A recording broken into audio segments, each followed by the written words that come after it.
Good evening and welcome to the February 3, 2022 recess meeting of the Arlington County Planning Commission. I'm Commission Chair Daniel Weir. This is the second of two evenings scheduled for our public hearings. Tonight we'll be hearing three items. First, the Commission will hear the proposed site plan and related items from Marbella Development LLC for the sites at 1300 and 1305 North Pierce Street. After that, the Commission will address regular monthly business, such as adoption of minutes and reports from the Planning Commission committees and from the county staff. Finally, the Commission will be briefed on the Planning Division's work plan for the coming year. If you are here for the Pentagon City Sector Plan or the Elliott on Columbia Pike, the Commission heard those items last night, and they will next be heard by the County Board at its February meetings later this month. Some items required to share now. For the safety of our staff and residents, we're holding this meeting virtually. Welcome to our commissioners, county staff, applicants, and community members who are all joining us remotely. We're legally authorized to hold this virtual meeting based on executive orders, legislation adopted by the Virginia General Assembly, and the County Board's Continuity of Operations Ordinance adopted in March 2020. Before I begin, a few specifics to orient everyone to our virtual environment. Tonight's meeting is available as a broadcast with closed captioning on a Comcast Xfinity channels 25 and 1085, Verizon Fios channels 39 and 40, and the county website. Audio of tonight's meeting is available via phone. If commissioners, presenters, or speakers lose internet connectivity during tonight's meeting, please reconnect with us by phone. I understand that you can use a phone number provided in the team invite, and registered speakers have received Ms. Johnson's telephone number in their speaker registration confirmation. For other presenters and speakers joining us through Microsoft Teams, please keep your phones and devices muted until you are called upon. Please turn off sound to any other devices around you to minimize interference, and please keep your cameras off until the clerk calls on you to speak. When called upon to speak, you must unmute yourself by clicking on the microphone icon that is located on your command bar. The moderator does not have the authority to unmute you. Once you've spoken, please turn your cameras off. If you are dialing in by phone, please press *6 to unmute. Commissioners, when these items come to the Commission for discussion, I will invite each Commissioner to speak in turn, prioritizing those who have not yet spoken on the particular point of discussion. When called upon, please turn on your video and unmute yourself before you speak, before you speak. And if you wish to be heard on an item, please raise your hand and I will go off of speaking order for the hands raised, but again, prioritizing trying to prioritize those who have not yet spoken on any particular item. Public speakers, you'll be called upon by the clerk at an assigned time. Pre-registration to speak at tonight's hearing was required. We're not able to accommodate additional speakers. Public comment will take place within the same timeframes as we would provide at an in-person meeting. Speakers will have 3 minutes to comment as individuals and 5 minutes if they are speaking on behalf of or representing an organization.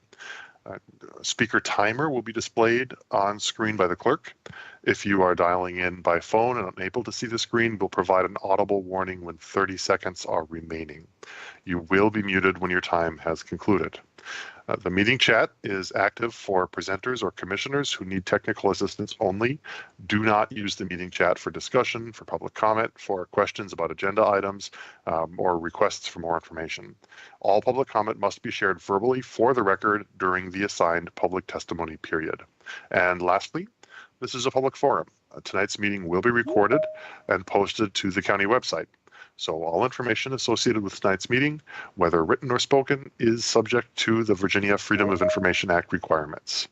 Our first item tonight, Madam Clerk, would you please call tonight's first item? Thank you. Our first item for the evening will start with item number 3A and 3B. 3A is Site Plan 463, the Marbella Development. And 3B is a vacation of an easement for public purposes for this item. We have Michael Cullen, our project manager, to discuss this item this evening.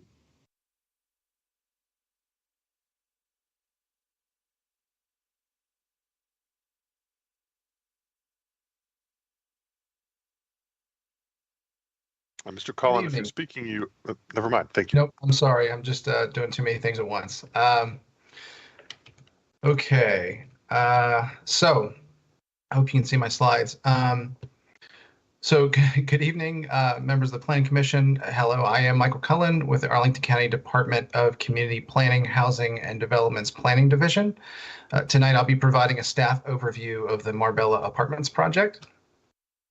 So this item is a new site plan request for redevelopment of the existing Marbella apartment site, and there is also an associated vacation of an easement for public purposes.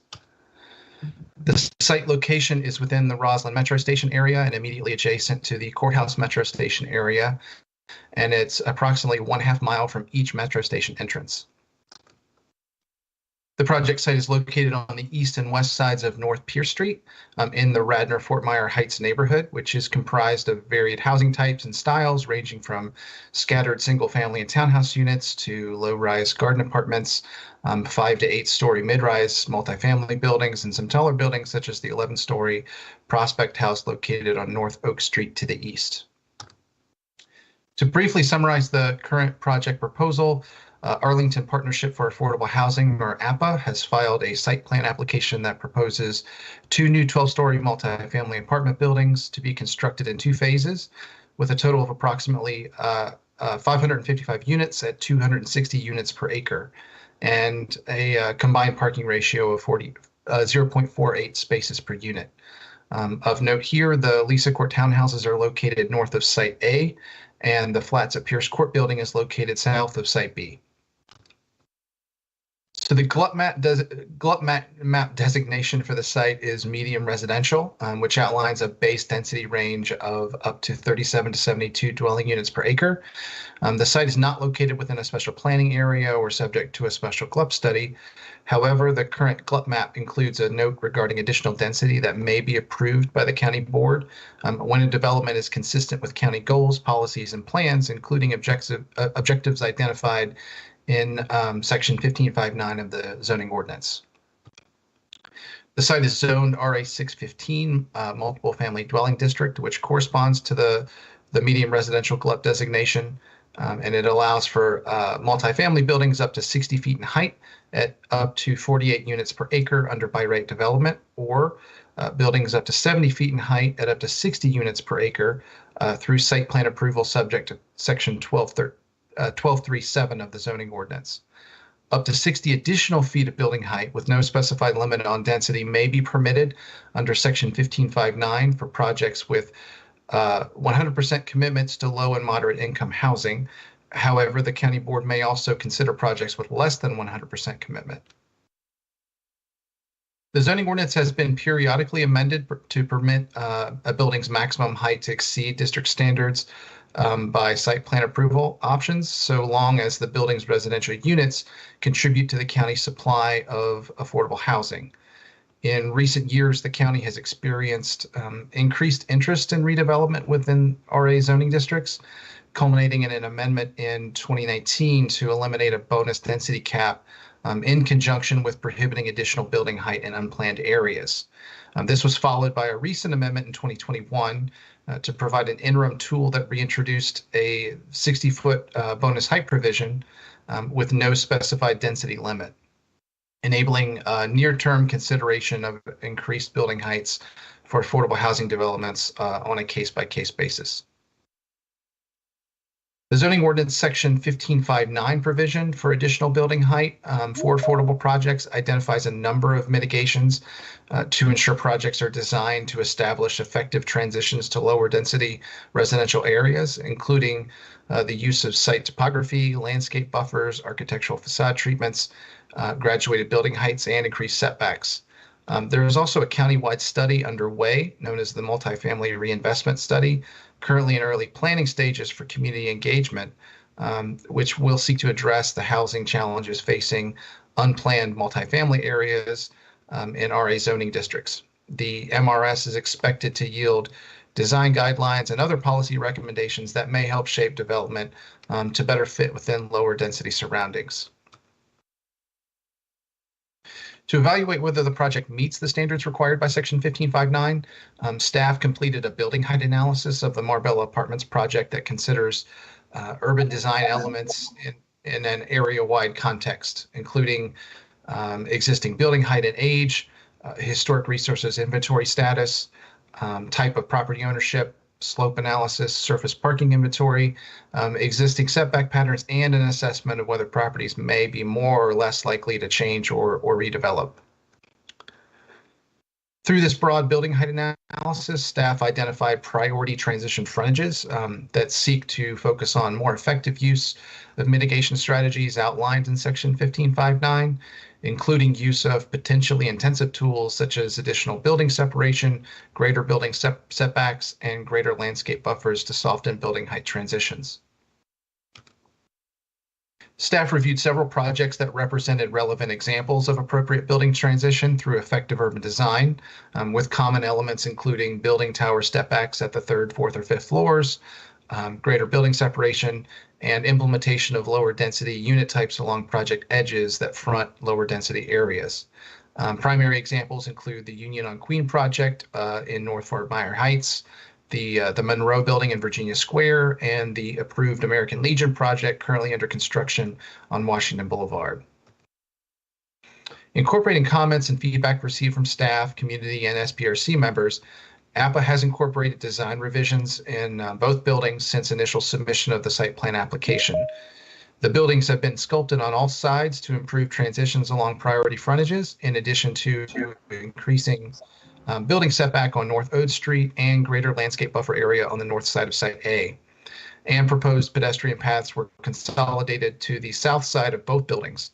Compared with the original submission, the currently proposed design achieves greater compatibility with the neighborhood and better transition to adjacent lower scale development. A primary focus for staff and neighbors included achieving effective transition to the adjacent Lisa Court townhouses development on the north side of Site A, which now includes greater building taper and sculpting along this sensitive frontage. Although the resulting transition between the Site A building and abutting townhouses is not as successful when compared with more deliberate transitions achieved in the example projects we identified, in general, the proposal overall strikes an acceptable balance between achieving a building design and massing scheme that meets the additional height criteria in the zoning ordinance and achieving several affordable housing master plan goals. There were a number of challenges during the review of this project, including that it was the first to take advantage of the 2021 provision for additional building height and significantly increased density. And while there was an absence of detailed planning guidance or standards for effective transitions to lower density areas, and the NOFA approval timing relative to the site plan review process created some tension between design revisions and initial unit tabulations. We've also identified the following findings relative to the project and the process. So as mentioned, staff finds that the site plan acceptably meets the effective transition criteria outlined in the zoning ordinance for the additional building height. Staff review was based on the proposed 100% affordability commitment. However, the applicant proposes condition 42C to address Virginia housing financing requirements consistent with other recent affordable site plan projects. Although this introduces a possibility that in a foreclosure scenario, only a minimum of 20% or 111 committed units would be subject to affordability requirements. In this, what we would say is an unlikely foreclosure scenario, additional building height approved for up to those 111 units would still be in furtherance of the Affordable Housing Master Plan goals and is technically permissible under Section 1559. As noted previously, the project proposes to achieve a 100% commitment for affordable dwelling units, in addition to delivering 57 affordable Type A units. And as a site plan, the project will deliver standard benefits such as contributions to the public art and utility underground funds. And in addition to streetscape improvements, including sidewalk improvements and undergrounding of existing utilities around the site, the project will also achieve Earthcraft Gold certification. Proposed zoning modifications include additional density and building height, required parking, and density exclusions for garage level space that does not increase the size or mass of the building. The SPRC held 4 opportunities for input on the proposed site plan amendment, project between October and November 2021, including 2 virtual meetings, an online engagement opportunity, and an on-site walking tour. Transportation Commission heard the project in late January of this year and recommended approval. The project will be heard by the Housing Commission tonight, following discussion of the project in January as an information item. There's also an associated vacation request for an existing easement for public purposes located along North Queen Street and highlighted here. And so in closing, staff recommends approval for the site plan for redevelopment consisting of 2 building towers and associated modifications, including all other modifications as necessary to achieve the proposed development plan. Finally, staff recommends approval for the request to vacate an easement for public purposes located on the east side of North Queen Street. That concludes my presentation. Thank you.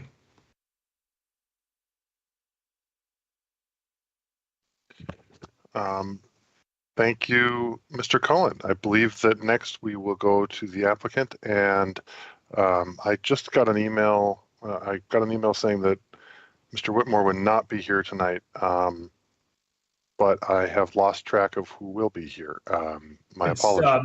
Matt Allman from Venable. Oh, Good evening. Thank you, Mr. Allman. My apologies. Thank you.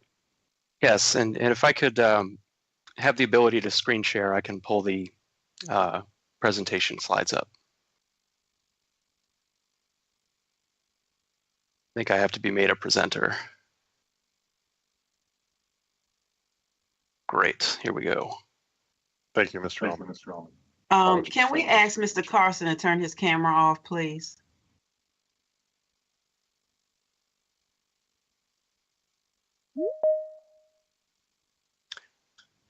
Okay, can you all see my slides?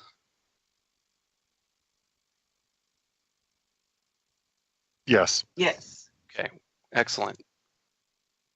Okay, thank you, everyone. My name is Matt Allman. I'm a land use attorney with Venable LLP in Tysons, Virginia.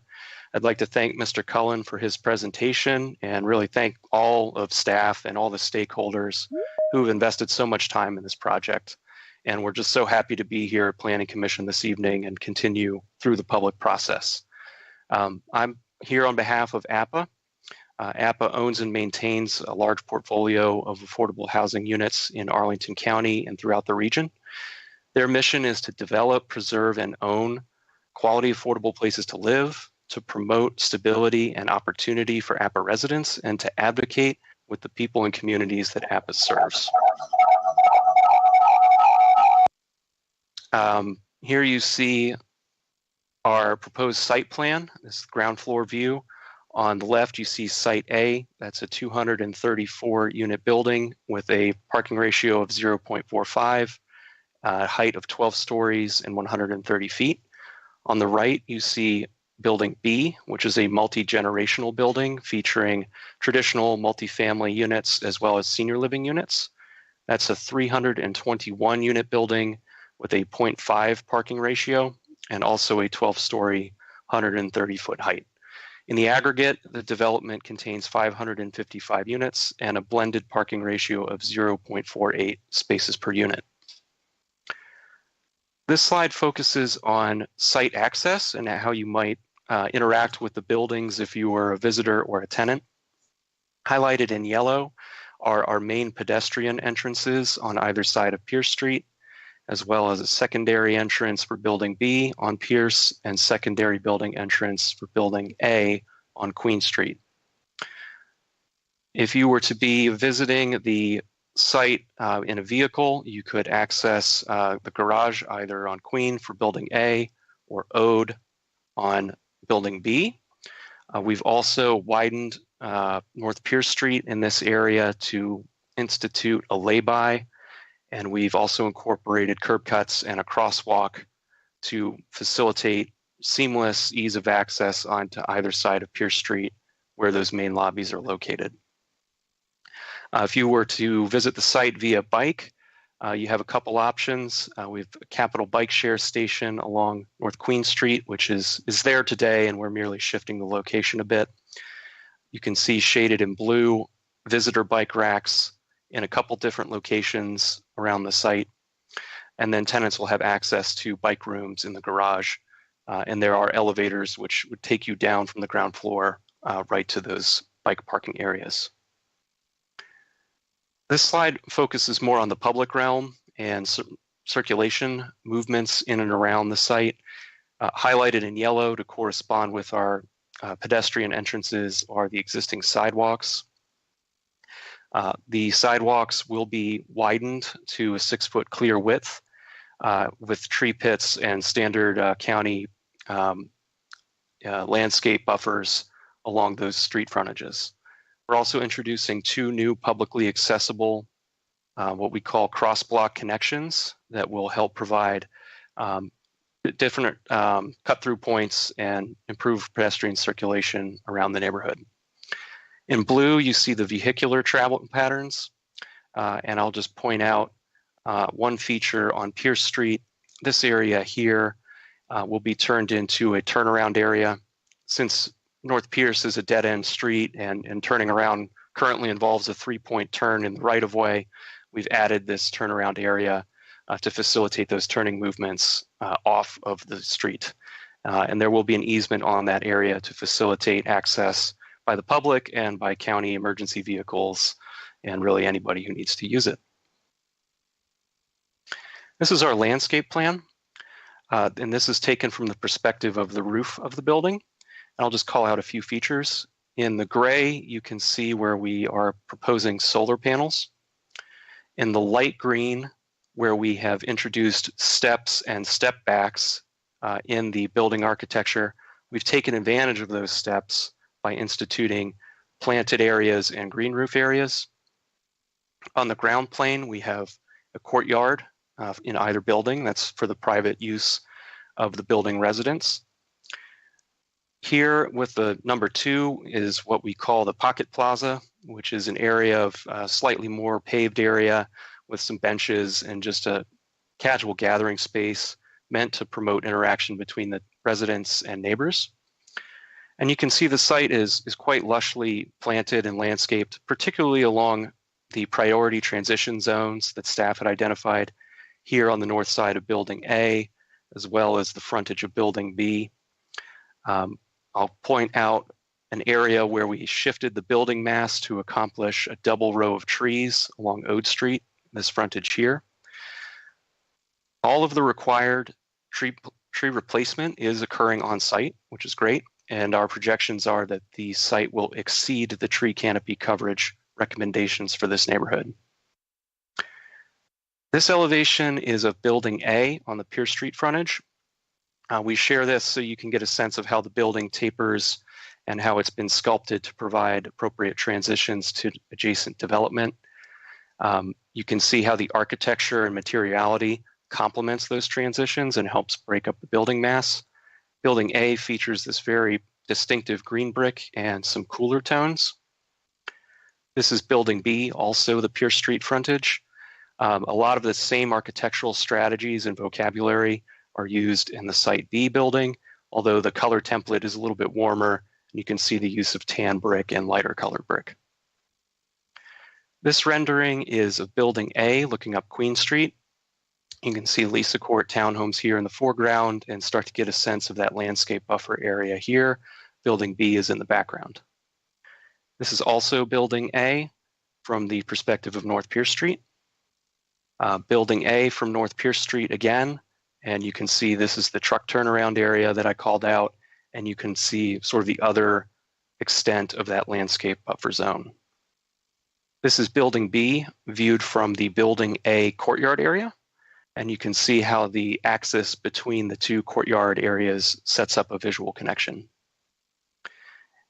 Building B from Ode Street, you can see the double row of trees that I mentioned on an earlier slide and how some of the building sculpting and changes in colors and different planes helps break up that mass. And finally, Building B, this is the lobby area, and you can see at least a corner of the courtyard area. This is the unit mix for the development. It's 100% affordable, as staff noted, and the affordability ranges from 30% AMI units to 60% AMI units. I'll also mention that the number of 2 and 3 bedroom units constitutes a majority of the units in the project, which is very notable and not something we see in a lot of market rate site plans. And to conclude, this is a summary of our community benefits, 100% affordable units being the main highlight, but I don't want to give short shrift to the other benefits. Affordable senior housing is much needed in our community. We will be renovating the nearby Marbella buildings that are slated to remain in place, and their useful life and their periods of affordability will be extended in connection with that renovation. The new development will achieve Earthcraft Gold and Energy Star compliance. There'll be plenty of benefits and wraparound services for the tenants of the new buildings. Standard county contributions listed here. I think in particular, we want to call attention to the Tdm Plan, which those are implemented to promote multimodal transit and reduce reliance on single occupancy vehicle trips. There will be plenty of sidewalk and utility and infrastructure upgrades in connection with the project, as well as new easements put in place over the new sidewalks and the new pedestrian connections. And finally, the relocation of the Capitol Bike Share Station. That concludes our presentation. We've got our entire team here this evening, and we're more than happy to take your questions. Thank you.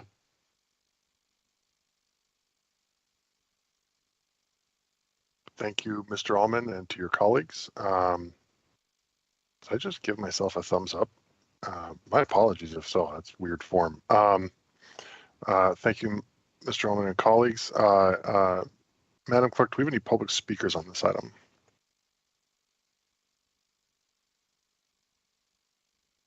Yes, we do. Let me pull up my document and share it with the screen. We have 8 speakers this evening. I'll pull the names up. Thank you. Thank you. Mm-hmm.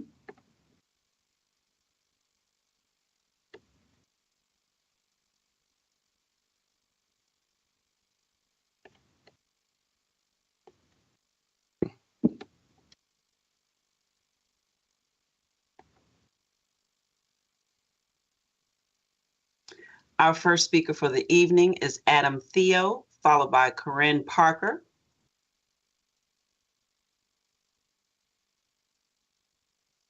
Hello, everyone. Give me just a moment. Apparently my camera isn't. Okay, here we go.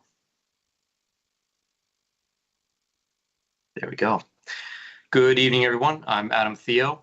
With hundreds of committed affordable units gained through this phased redevelopment, I'm particularly excited about the 125 of those units being for senior residents. It's a demographic that is growing rapidly and is particularly vulnerable to all kinds of housing insecurities due to a wide range of health issues, loss of physical mobility, property tax increases, rent increases, and other financial shocks. Right now, Arlington has about 24,000 residents that are 65 years or older. It's about 10% of our population.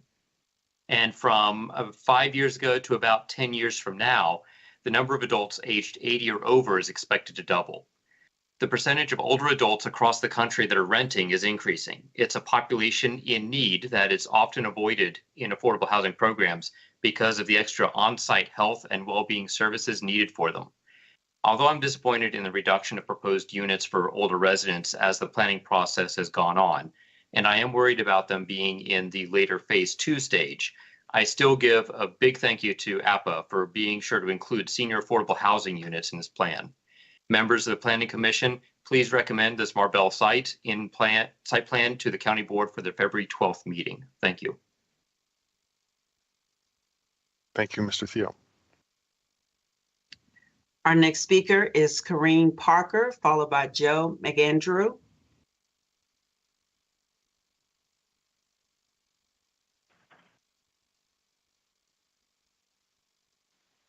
Good evening. Okay, I'm on a phone. Sorry, I'm hearing myself echo. Good evening, community members, residents, and members of the Planning Commission. My name is Corinne Parker, and I am speaking as an individual community member in support of the construction of the new Marbella project. I moved to Northern Virginia from DC 3 years ago this January to escape an abusive relationship. I gave up my home because I had the financial support to do so. I made this decision for myself alone because, unlike many people fleeing abuse, I did not have children or even pets to worry over. I found a lot of help when I moved to Arlington. The organization called Doorways on Fairfax Drive helped to set me up with counseling. The Arlington County Police Department helped me to orchestrate my court documents.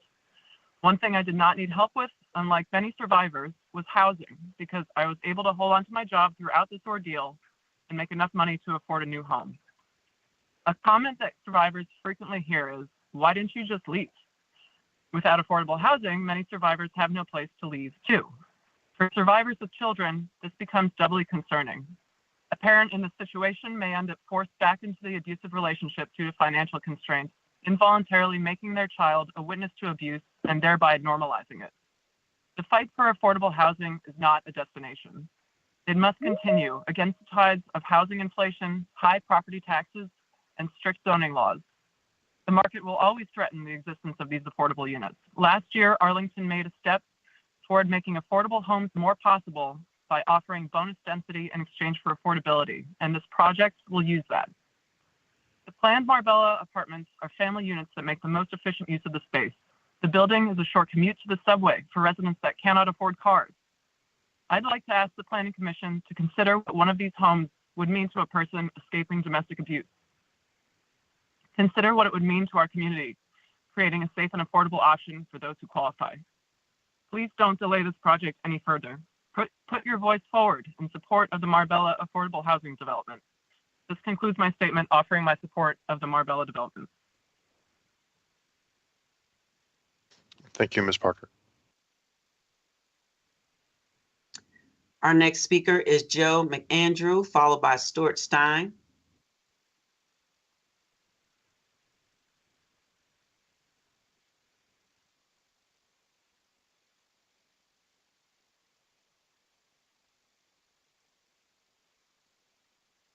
Joe Mcandrew. Okay. Stuart Stein.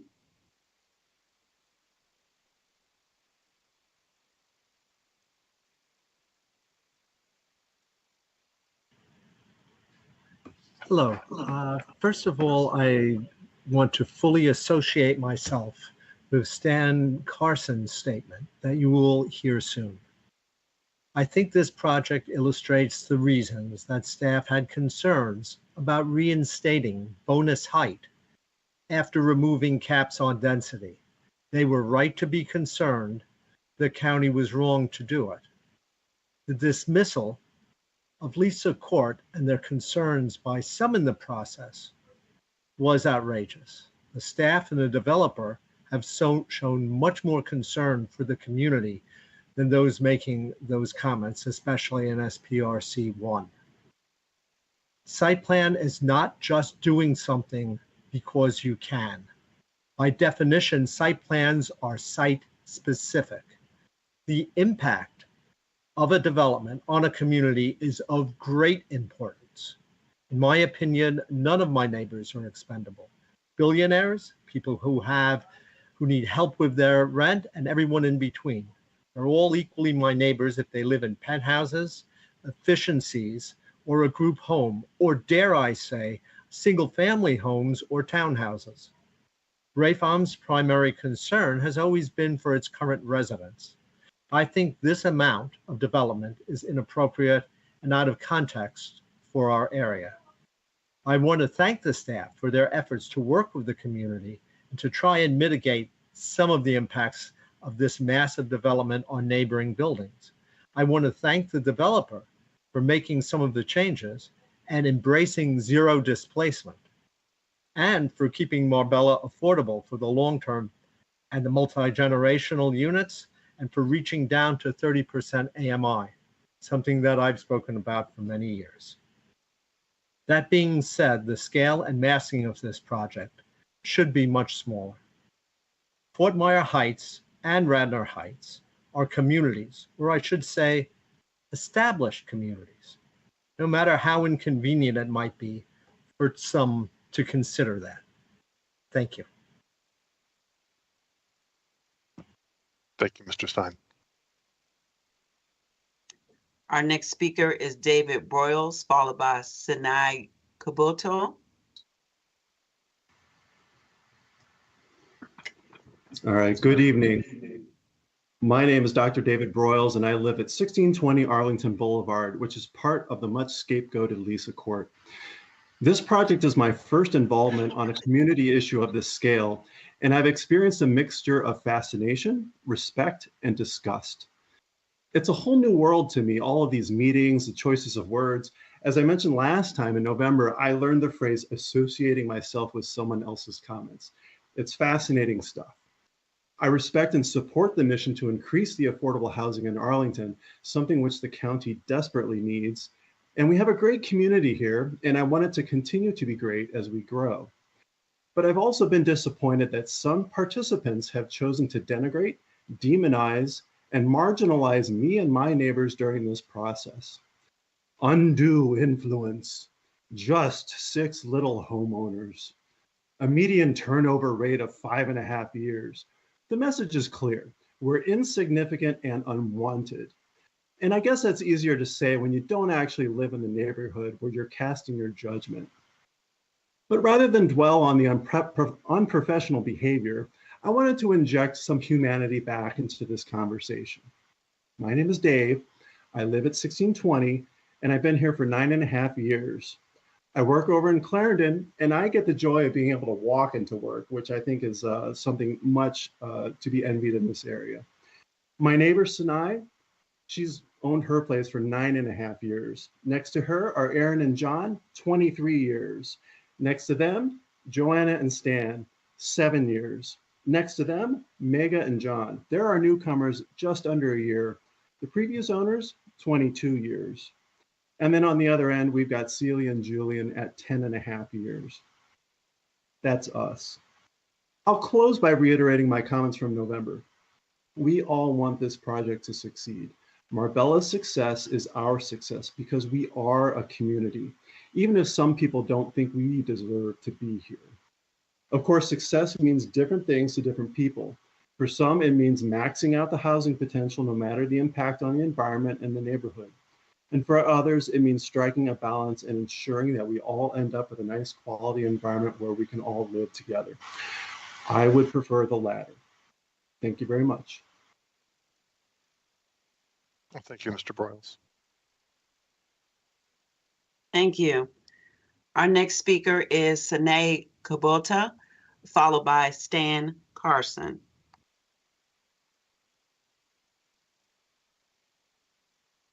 Hello, my name is Sinai Kubota, and I am one of the Lisa Court homeowners as well, and Dave's next door neighbor.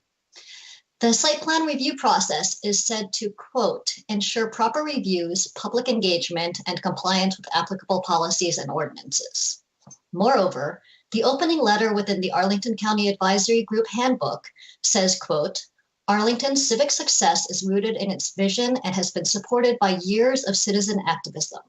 It builds from a belief that good ideas can come from anywhere. And then it specifically cites collaboration among community members.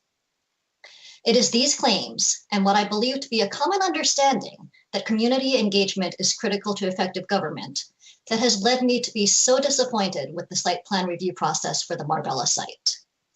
As my neighbor Celia will mention when she speaks on behalf of Lisa Court, we have actively engaged in this process since the moment we learned of the plans. I have been a resident of Radnor-Fort Myers Heights for over 20 years, all on properties directly adjacent to the proposed redevelopment site. I have been a homeowner for over 19 of those years. I believe I am better qualified than most to speak to what is or is not consistent with the character of this neighborhood and what will or will not be a drastic change. I am enthusiastically supportive of the diversity within our neighborhood. I choose to make my home here. I recognize that there is a severe shortage of affordable housing in the county and that the existing Marbella sites are in need of improvement to better support their residents, who are my neighbors and our community. And I am glad that such improvements are forthcoming and would like to see them implemented in the best way possible to support our neighbors and our community. And so I do not understand or appreciate why the involvement of Lisa Court within this process has been so extensively vilified during both the SPRC meetings as well as the Housing Commission meetings held in mid-January and just 2 nights ago. I would like to urge our advisory groups to reconsider whether they really do believe in community engagement and whether they really want to effect the best possible holistic solution to the county-wide lack of affordable housing. Or are they instead eager to address the issue in the easiest way possible with brute force density? It has been extensively implied that we at Lisa Court have taken a, quote, NIMBY-like approach within this process, and that we should be ignored or pushed out because we do not fit within the community. I would like to put forth a reminder that we are the ones who live here, that we have chosen our neighborhood and we have chosen our neighbors. And consider that perhaps the reason that high density at the Marbella site is so important to others in this process is that they do not want to put the work into a holistic solution that may change the character of their own neighborhoods. Thank you. Thank you, Ms. Kubota.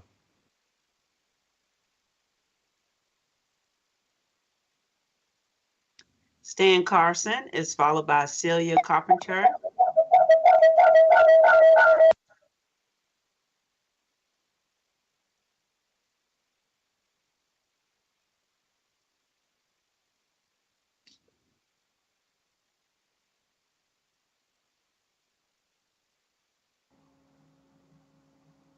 Can you hear me?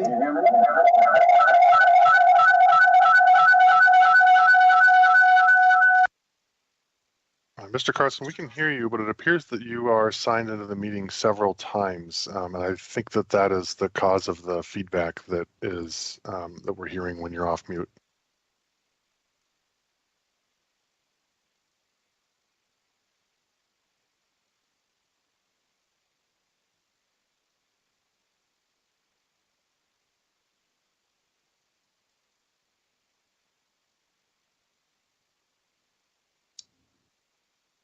Can we remove his calls and then have him call back in?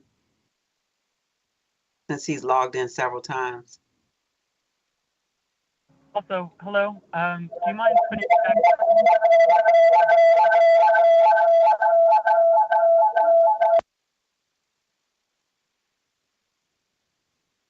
Giselle or Joanne, I suggest that he's logged in 4 times. Maybe if you can remove, leave 1 and maybe that'll work. Okay. Yes, working on that. Thank you, Joanne.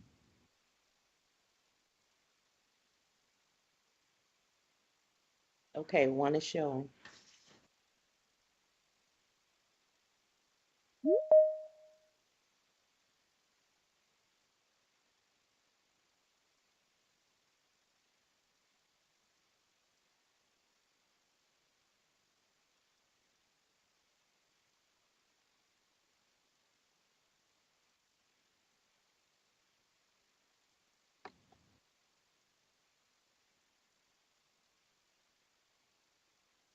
Mr. Carson, you're on mute, but welcome back.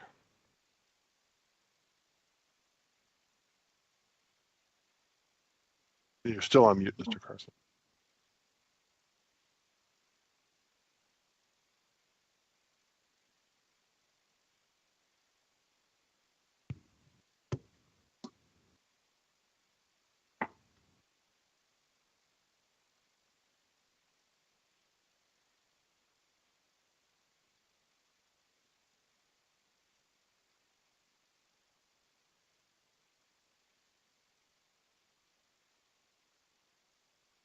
Mr. Carson, I believe you're going to have to unmute yourself. We're not able to unmute you, Mr. Carson.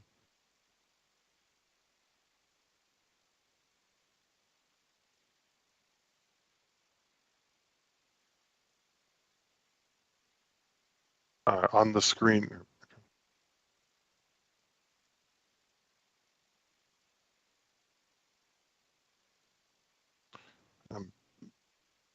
Madam Clerk, if we perhaps while Mr. Carson resituates himself, perhaps we go to Ms. Carpenter? Sure, we can do that. Can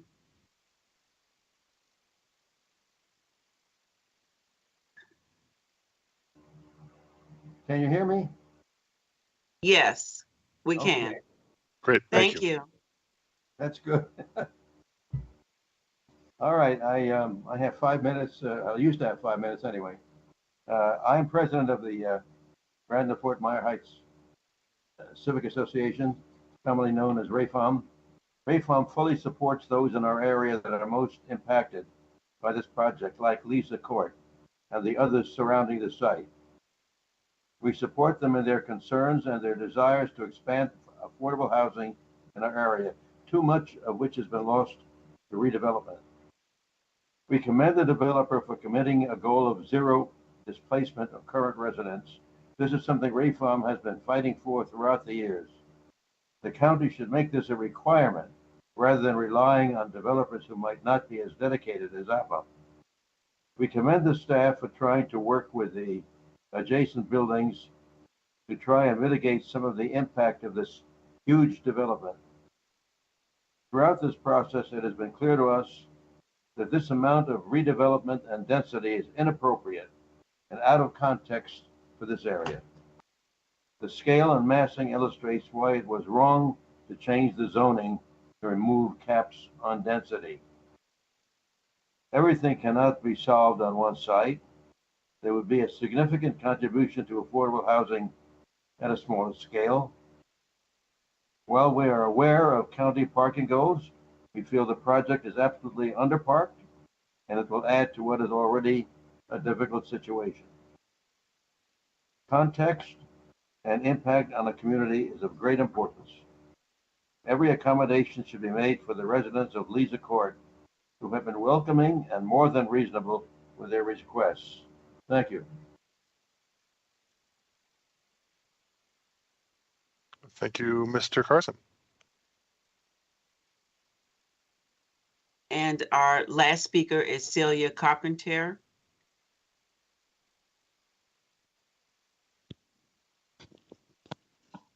Hi, good evening.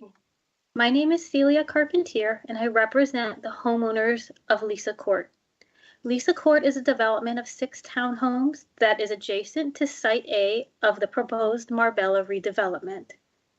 The homeowners of Lisa Court first heard of the plans for the redevelopment of the Marbella apartments last April, only 3 days before the Arlington County Board adopted the zoning ordinance that allows for the increase in density that is being used for this redevelopment. During the board meeting on the zoning ordinance, we shared our concerns regarding the redevelopment and were advised by the board that we should work to address our concerns through the SPRC process. Since then, the homeowners of Lisa Court have devoted a significant amount of time to engaging productively in this process. We have provided written comments on the proposed redevelopment, participated in 2 SPRC meetings, and met with APA to discuss our concerns with the redevelopment. The result of this engagement is the site plan that is before you tonight. While we are appreciative of the changes that have been made to address some of our concerns, through, for example, the increased tapering and step back of the property, the removal of the pedestrian walkway behind our homes, and the increased greenery to serve as a buffer between our townhomes and the Site A building, these changes only minimally address our concerns regarding the transition between this proposed 12-story building and our 2-story townhomes. As stated in the Planning Department's report, the proposed transition between Site A and the surrounding housing is not as effective as a transition in other projects in the county.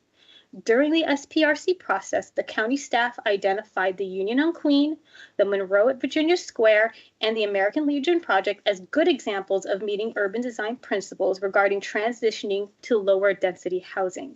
The setbacks at these properties are 32 feet, 27 feet, and 27 feet and 47 feet respectively. The setback in the Marbella redevelopment is 12 feet.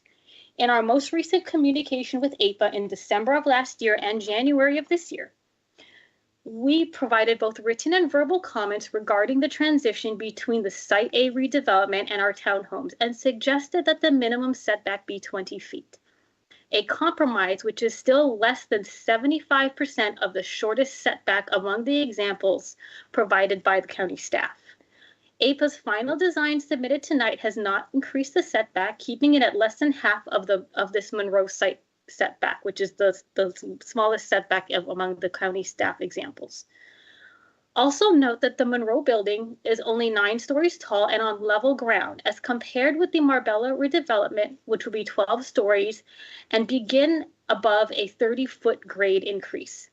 For this reason, we greatly regret that we are unable to relay our support for this project tonight.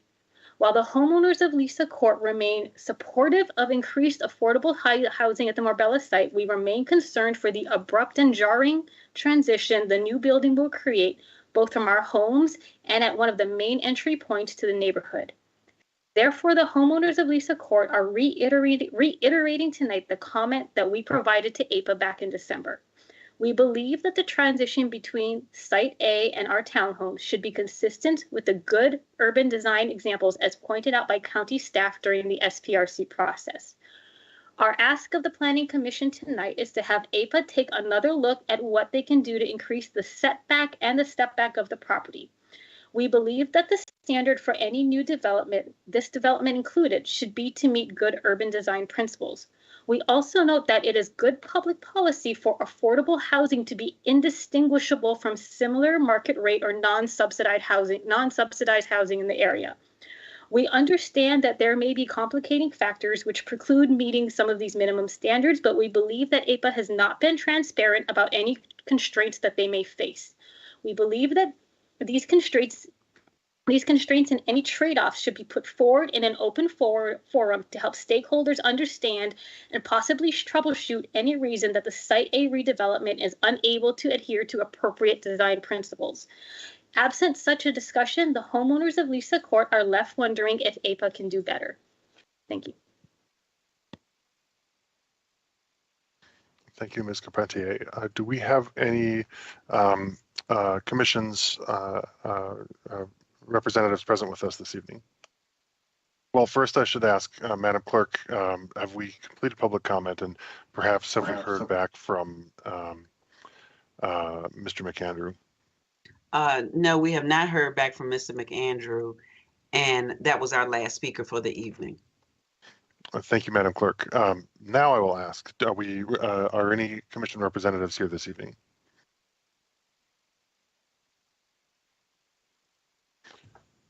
I know at one point I saw Ms. Hogan. There you are. Ms. Hogan is here on behalf of the Housing Commission. I'll turn it over to you. Commissioner Hogan. Ms. Hogan. Good evening. Thank you. Thank you. Yeah, so I was the Housing Commission representative to this SPRC process, and I'll share our insights or our responses. You know, we're very delighted that there'll be 55 new construction CAFs on this site for 75 years, and that the existing buildings will be preserved and renovated for existing residents. We're thrilled that this is happening from a trusted, mission-driven affordable housing county partner known for its comprehensive on-site resident services and commitment to housing families earning under 60% AMI. We feel it's an ideal utilization of the county's new zoning code amendment, allowing the additional height for 100% affordable developments. We feel this is a forward-thinking new tool to help the county achieve its own housing goals. The affordability that APA is able to achieve in this in these two buildings combined, but even in the one Site A, 34 units at 30% of AMI is an enormous increase in this level of affordability. This kind of units are almost non-existent in Arlington at that price or rate. 150 units at 50% of AMI, still very hard to come by in Arlington. And even among the CAFs, we'll have 350 at 60% of AMI. So this is a wonderful addition to our portfolio as a county. 300 of these units will be family size, either 2 or 3 bedroom, extremely sought after among low income earners in Arlington, and particularly helpful in this resource-rich neighborhood. We feel it's an excellent example and effective infill development in an area zoned for height and density, with the goal of achieving all these new units. It's transit-oriented development with so many CAFs for low-income earners who rely heavily on public transit. We're delighted that the 125 units in the other building will be designated for our Arlington's growing senior population. Other benefits include the hardwired free internet access for all residents. And of course, as the presenter said, sustainable design, Earthcraft Gold, rooftop solar panels, and these kinds of earth-friendly savings will also be a financial benefit to future residents living in the buildings. There were some issues in the site plan review process, and we can discuss those at another time. We did feel that there should have been a voice for a current resident of the Marbella or a CAF resident from Arlington who could represent that perspective on the SPRC.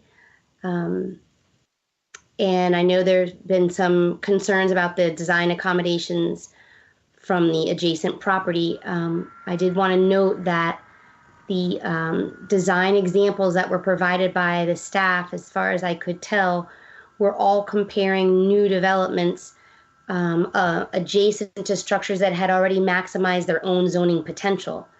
And so that's where, when both structures will be kind of their final build out, then you really do want to look very carefully at the adjacency. In this particular case, the entire area is zoned R615, and so those structures adjacent are not maximizing their own height potential. And so that's that tricky balance that has to happen. If you have a new building that will last 100 years next to buildings that are already 40 years old and aren't utilizing this space, the pressure is there. And so you can imagine that they may not be there forever, and they may, we don't know, but to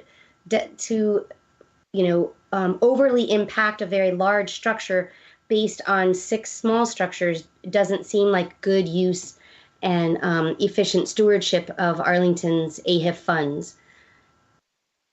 So, overall, we feel, that the developer did make some changes to the structures and did lose several units overall and many 2-bedroom units. The 1-bedroom unit number was actually doubled, while we lost 38 2-bedroom units. So there are many fewer family-size units in these buildings, in this particular building, and especially in light of the fact that the second building will have 125 1-bedrooms for seniors. So it certainly was a compromise.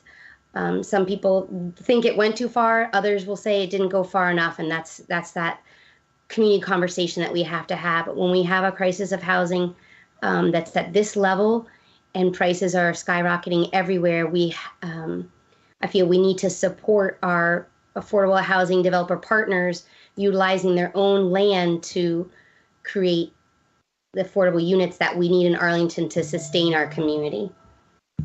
So that was the feedback from the Housing Commission. Thank you, Mr. Weir. Thank you, Commissioner Hogan. I am reminded that because of the inclusion of the vacation in this agenda item, that we are also joined this evening by Linda Collier and others to present on this. Ms. Collier, with apologies for having gone out of order. I went on autopilot and had somehow internalized that we would be doing that as a separate series of presentations and discussions. So with apologies, if you want to, if you have anything to add or present, I would like to go to you at this point. Good evening. My name is Maxine Chumley, and I'm here on behalf of the Real Estate Bureau. I work with Linda Collier. She is not here this evening, and I'm happy to answer any questions about the vacation. The vacation has been requested to facilitate the redevelopment of the Marbella. And the vacated area, as we understand, will be used for building and underground structures and for a relocated sidewalk. So unless there are any other questions that the commissioners have, we are asking that the commission recommend to the board that the vacation be adopted. Thank you very much for being with us tonight. And again, my apologies for having taken you out of order. But if we have any questions, we will get back to you.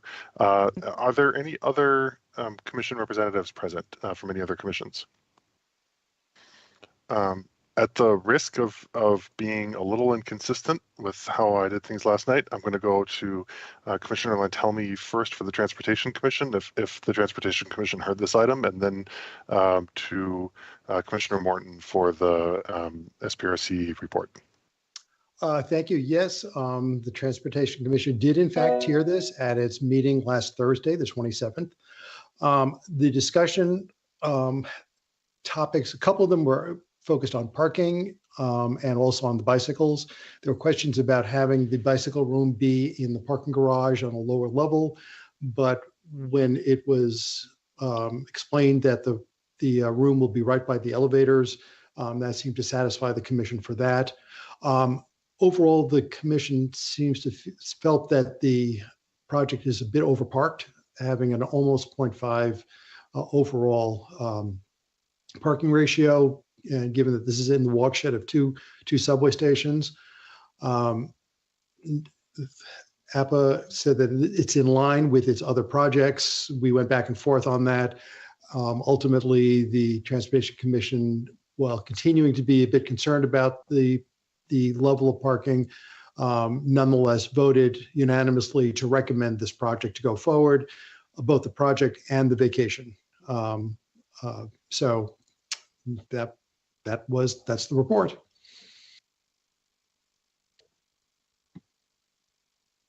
Thank you, Commissioner Lantelmi. Commissioner Morton, do you have the SPRC report for us?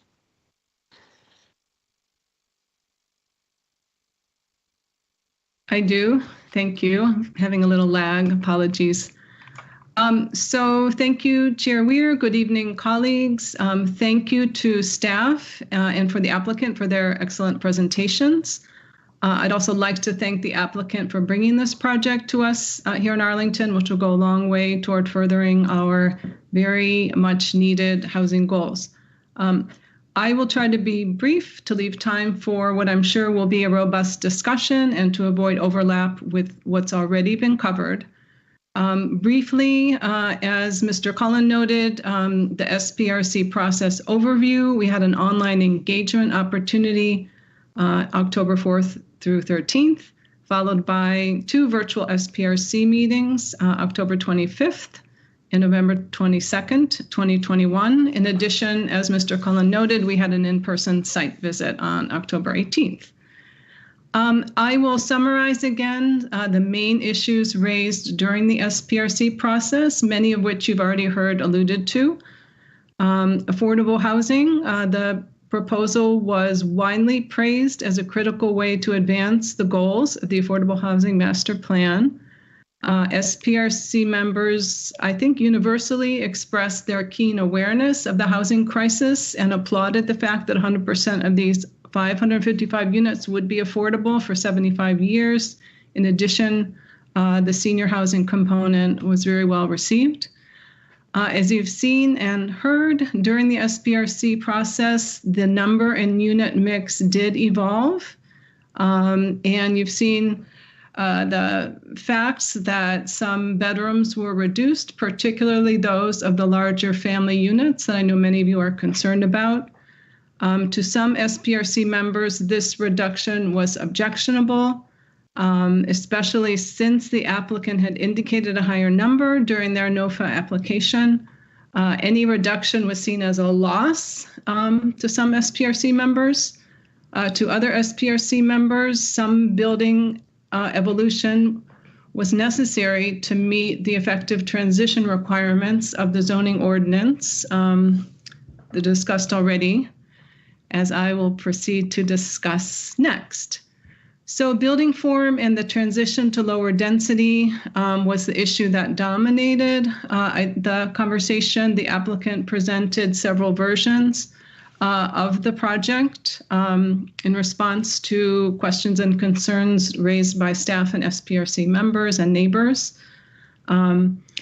As you've heard, to develop a framework for evaluating conformance with that zoning provision calling for an effective transition, Planning, Urban Design, and Historic Preservation staff worked to develop an assessment framework, including several priority transition frontages. They prepared context-specific principles to help try to guide the SPRC analysis and put forward a list of exemplar projects that they felt appropriately transitioned to lower-scale residential.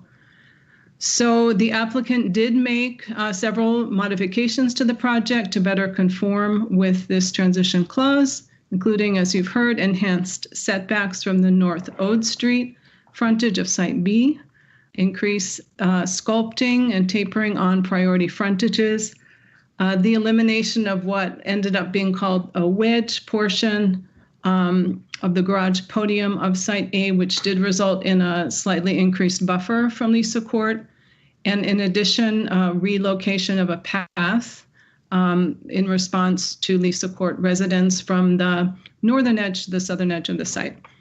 The treatment of the northern facade of Site A, which had been identified as a priority frontage, remained the most debated issue at the conclusion of SPRC, with some members feeling the proposed setbacks and stepbacks were insufficient and calling for an approach more similar to those precedent policies and projects you've read about and saw.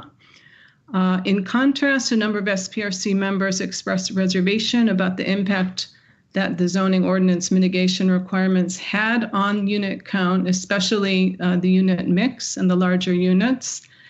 And they further questioned whether it was appropriate to consider Lisa Court as the appropriate benchmark when thinking about lower density residential in the neighborhood. Another issue discussed was tree canopy and landscaping.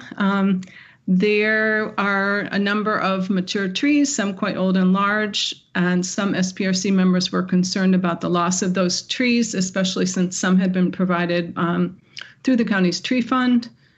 And people advocated, if possible, for on-site replacement and also for attention to be paid for adequate tree pits and other biophilic measures to ensure the health and viability of the trees and landscaping.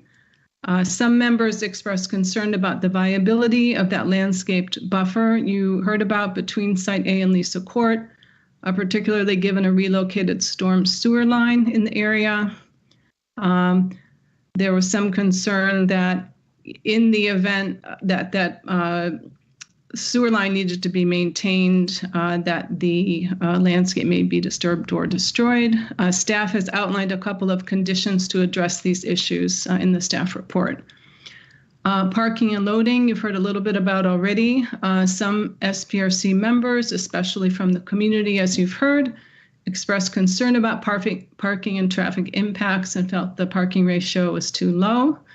Some SPRC members felt the parking ratio was fine, and some others felt that given the project's proximity to Metro, less than a half a mile, the ratio was too high.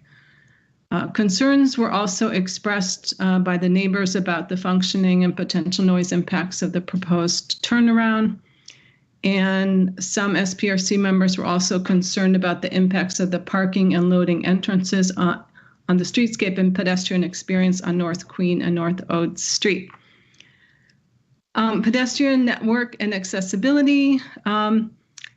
There were several concerns related to accessibility, most revolving around the relatively difficult access across the site due to the steep topographical changes. As a staff report notes, there are 2 pedestrian walkways, which I think people really appreciated. Each do include steps, and neither is considered accessible. So it's difficult for people to traverse those, the width of that site if they are not able to use steps. In terms of open space and public access, members hoped for, as usual, as much public access as possible. There is a public access easement. I got some clarification on that today. I wasn't sure over the 2 walkways I just mentioned. The applicant has also designated the small Pocket Plaza space adjacent to their larger courtyards that they state will be available to the public. Finally, biophilic and sustainability features. The project was praised for a number of features, including the commitment to Earthcraft Gold, the use of Energy Star appliances, green roofs and solar arrays. There was some concern remaining, or people wanted additional information about features like the extent of the bird-friendly design, the extent to which the project is dark star compliant, expected energy performance, and the EV charging infrastructure. So that is my summary of the process. I will move to support the project in line with the county manager's suggested motions, with possible additional motion depending on deliberations and further information during the meeting. Thank you.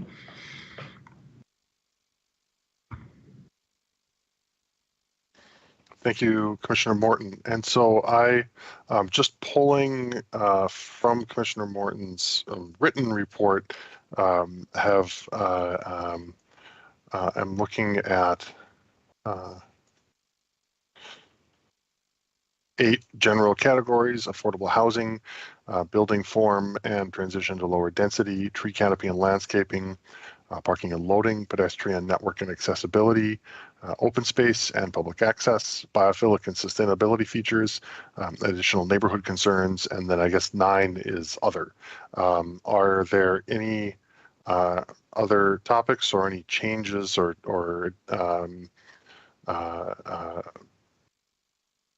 thoughts or discussion about the topics for discussion before we proceed to affordable housing? Just to confirm that the mix of units would be covered in the affordable housing portion, or did you view that elsewhere? I think that would be a good home for it. Commissioner Morton, I want to ask you to weigh in if you think otherwise. Sure, I think that's perfect. Thank you. So let's maybe begin with affordable housing.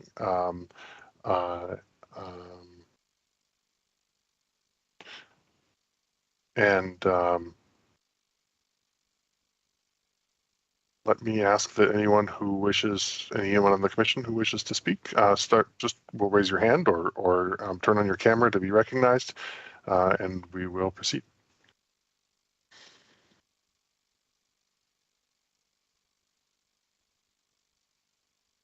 Or if anyone has questions for staff or the applicant as well, of course. And we'll start with you, Commissioner Morton. Thank you. I was very interested in the staff report to see the reflection about what is really the appropriate treatment of properties that have been submitting a NOFA application in terms of AFIF funds. I don't know if my colleagues feel this is a right place to discuss this general issue, whether it's going to bog down, this particular site plan. I wanted to flag it as an issue and see if it was something I wanted to at least note it and see if people wanted to discuss it. Okay. And Commissioner Hughes. Sorry, trying to get it all working. Thanks, and of course, thanks Commissioner Morton for chairing this process. I was hoping, and I agree, that the NOFA may not be the proper starting point, but and this might be a question either for staff or the applicant, whoever feels most qualified. I just feel like, for the record, we need to go from the initial submission of 2 and 3 bedroom units. What was our starting point, and where did we end up with? And that's a question for the applicant, I guess, is probably the most appropriate.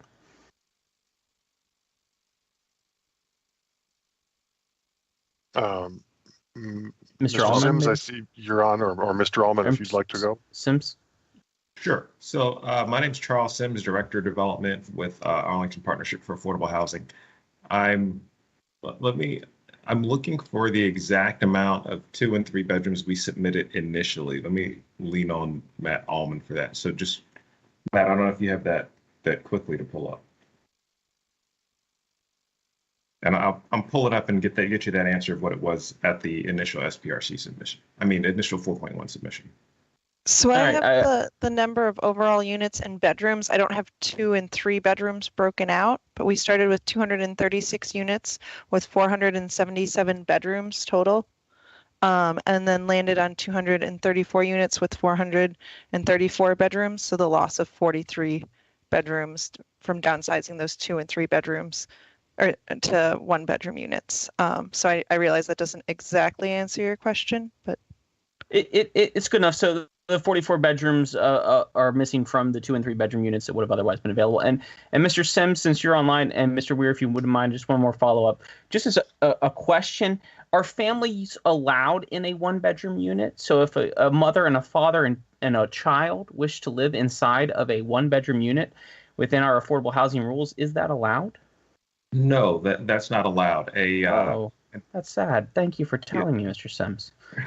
But per my understanding, families are allowed to, children must be separated per bedrooms by gender.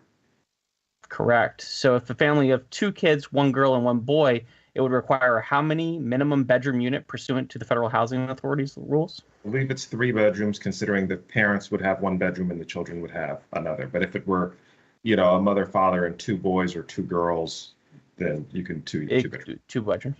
Thank you, Mr. Sims. Thank you, Commissioner Ware.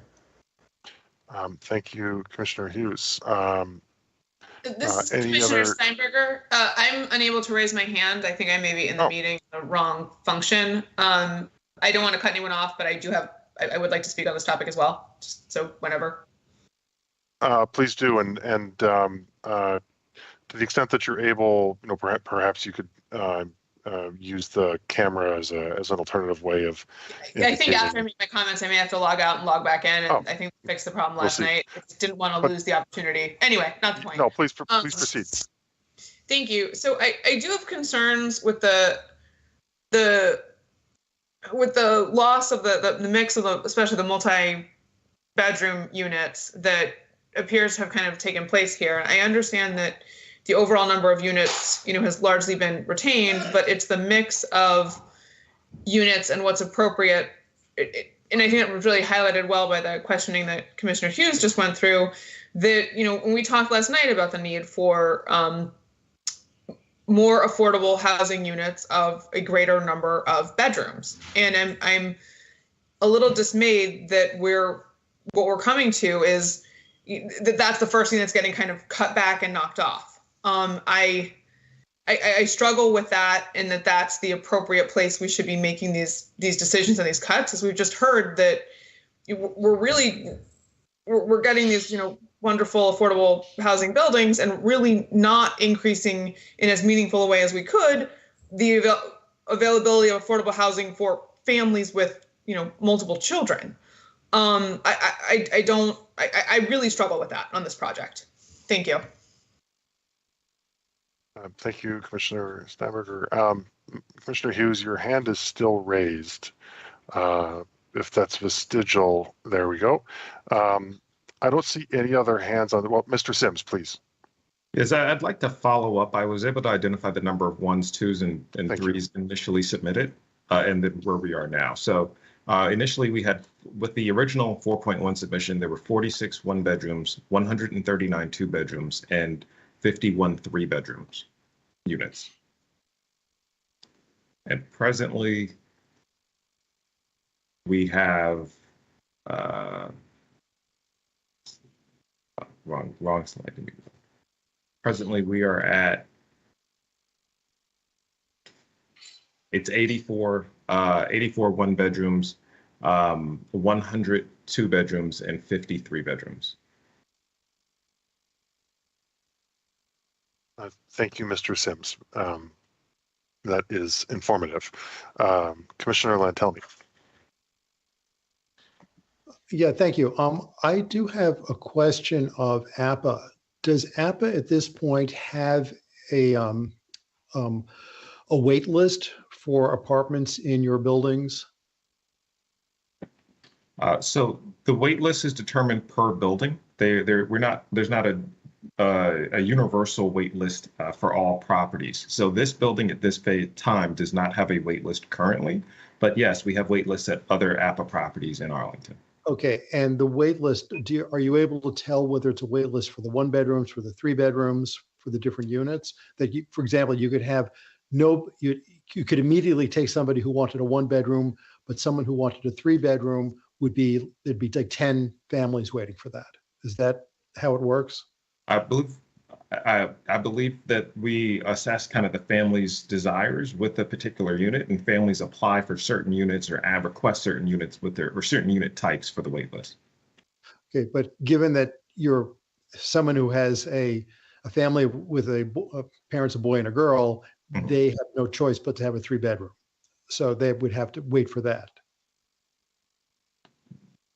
Potentially, depending on which property it was or when folks come in and out of the leasing cycle. You have to remember, with wait lists for affordable housing, it can take sometimes fairly long for them. So as people identify housing, someone may get on the wait list, and then there may not be, all the leads may not be qualified at that time that the unit becomes available.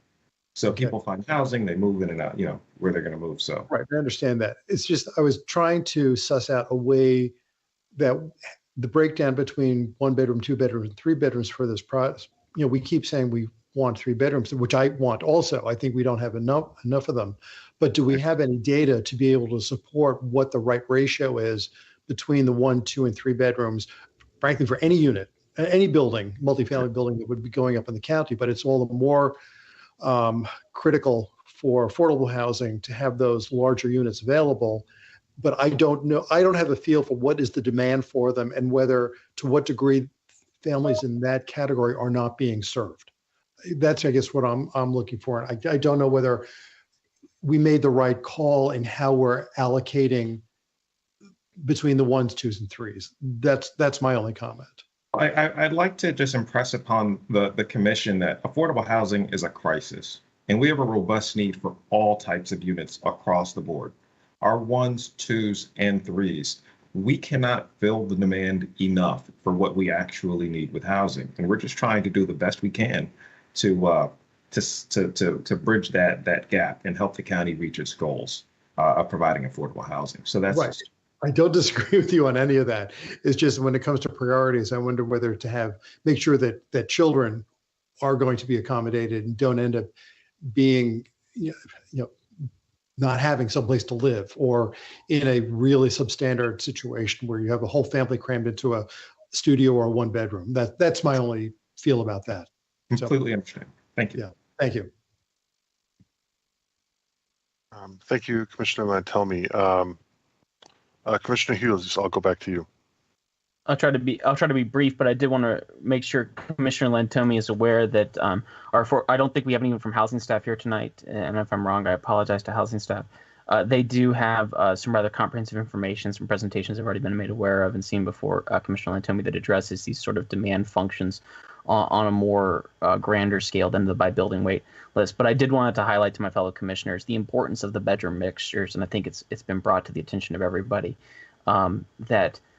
and I do want to commend the applicant on preserving the 3-bedroom units and only losing 1 for the reason that was just clearly articulated, that if there's a boy and a girl in a family, just like mine, for example, they're required. I want to make sure everyone understands required when it's supported by the federal government's housing subsidy programs to have a minimum standard of buildings. So when we build affordable housings, these are not overcrowded units. These units have very strict standards for which maximum occupancy is audited and maintained. And that's just so everyone here is aware that how these units are operated on a continual basis. Thank you, Commissioner Weir.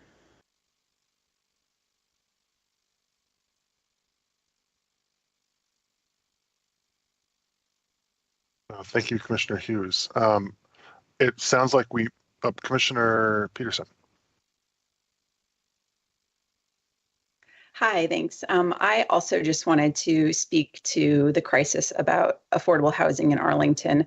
When I served on the Budget Commission for 7 years, I often would review Department of Human Services budget as it related to affordable housing as one of the focuses that I would do every year. And year after year after year, they had their performance measures that they were trying to reach towards that were put together in partnership with the county board. And every single year they fell far be below what they could actually provide to the community. And this is not meant to speak negatively of their work. They were working so hard. The county board was working so hard. Extra money would be given to affordable housing at the end of each year when they would do closeout funds. And yet still, they just couldn't get the goals that they had set achieved. And I think that this continues to be a crisis. It was the crisis for the 7 years that I was on the Budget Commission. And so I appreciate projects like this. And I think if we are ever going to achieve the county's goals of meeting this need, we need projects like this, and we need to get as much affordable housing as we can. Thank you. Thank you, Commissioner Peterson. I think that then tees us up to move into building form and transition to lower density. Is there anyone who wants to kick us off on this category?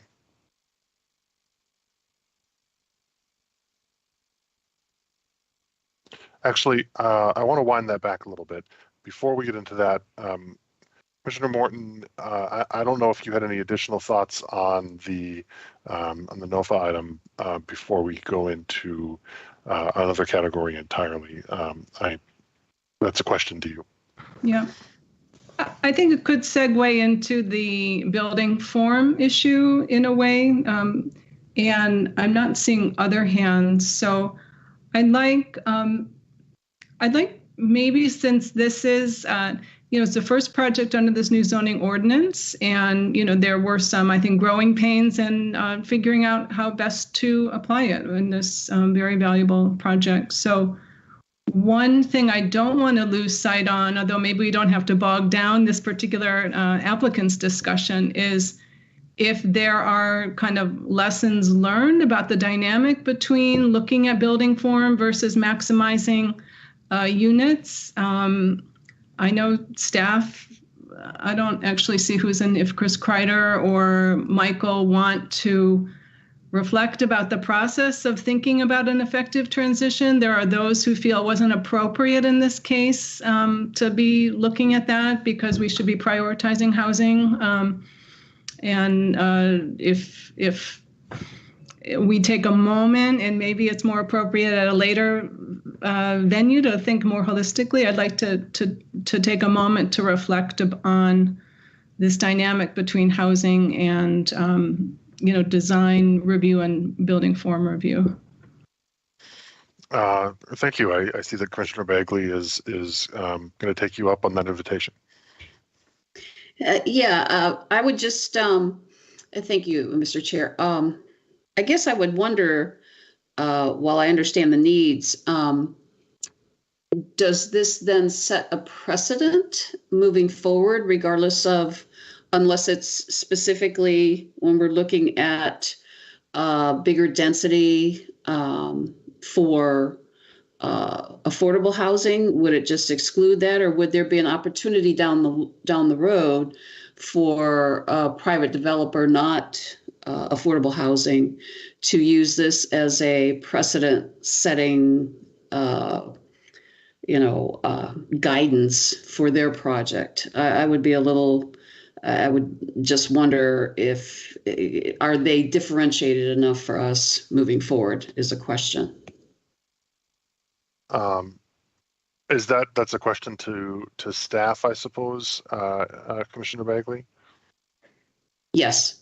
And so, Mr. Cullen, I want to add to that question, and I think that there's some language about this in the report, but I'm not remembering it clearly enough to put a page number on it. And so a related question is,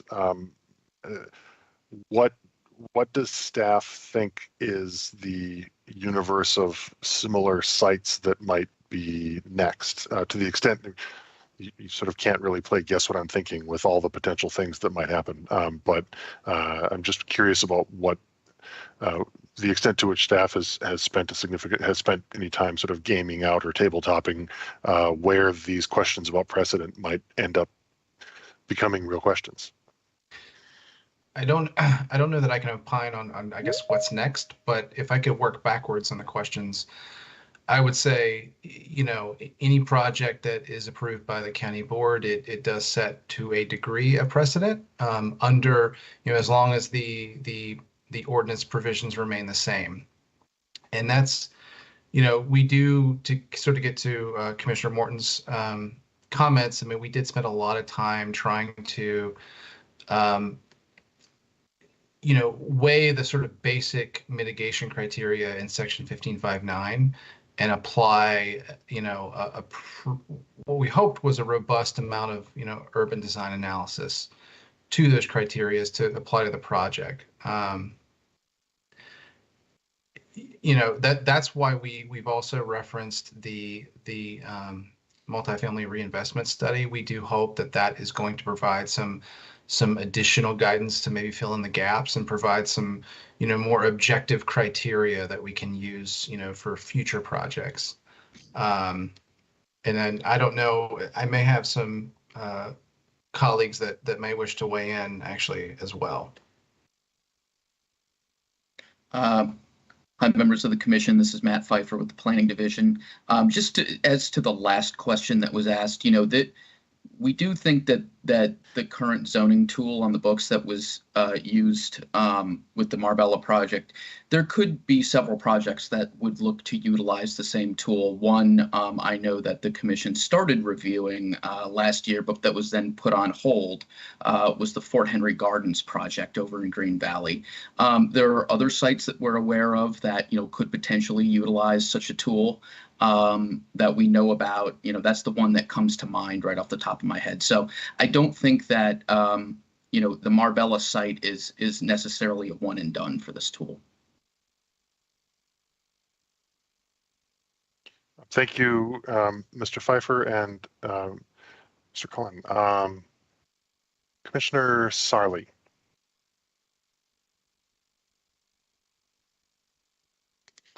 Thank you, Chair Weir. I appreciate very much the process of this project. Actually, I'd like to thank Commissioner Morton for doing a really good job. My quick reaction to the comment about process, I think we're not going to get processes that are going to be flawless, and I think everyone's aware of that. If I had one criticism, I think is we have to avoid absolutes. I think, we're never going to have 100% of housing without doing serious damage to the urban fabric. It's sort of like the seed corn problem, right? If we focus on only one issue at the expense of everything else, it becomes unbalanced. I think, like, for instance, my personal assessment of the massing on this project, since we're technically on that topic, I really regret that corner on Queen Street, I believe, facing Route 50, sort of went away. I thought there was a really great opportunity to make an urban gesture to sort of invite people from across Route 50 into the sort of Meyer Heights neighborhood and to create that sort of link, but I think by bringing that corner down to allow more sunlight to the Lisa Court, is a good compromise. And so I think the same thing with housing. I'm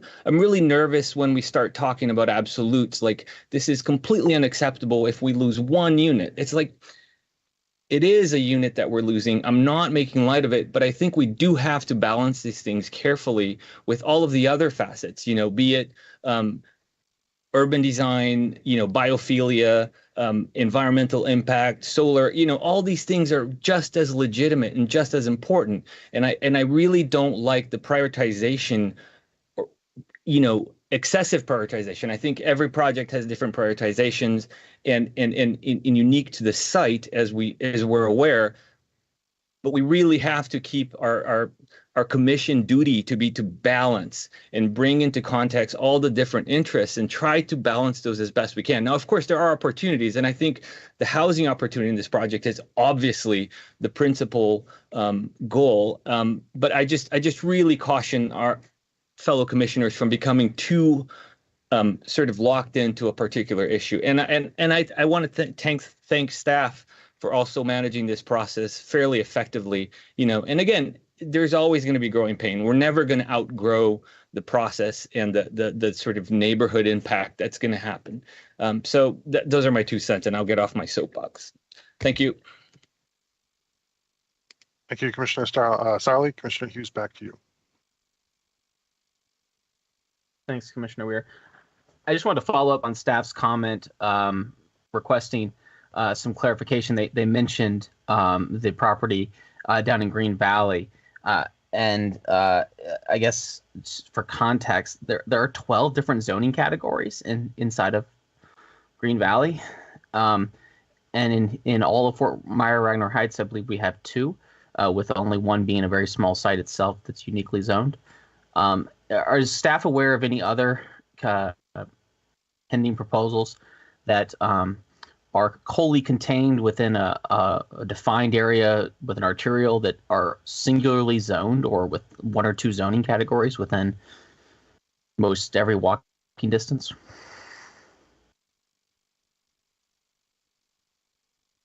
Hi, Commissioner Hughes. I don't think we have that information specifically at this time, but we can look to gather that.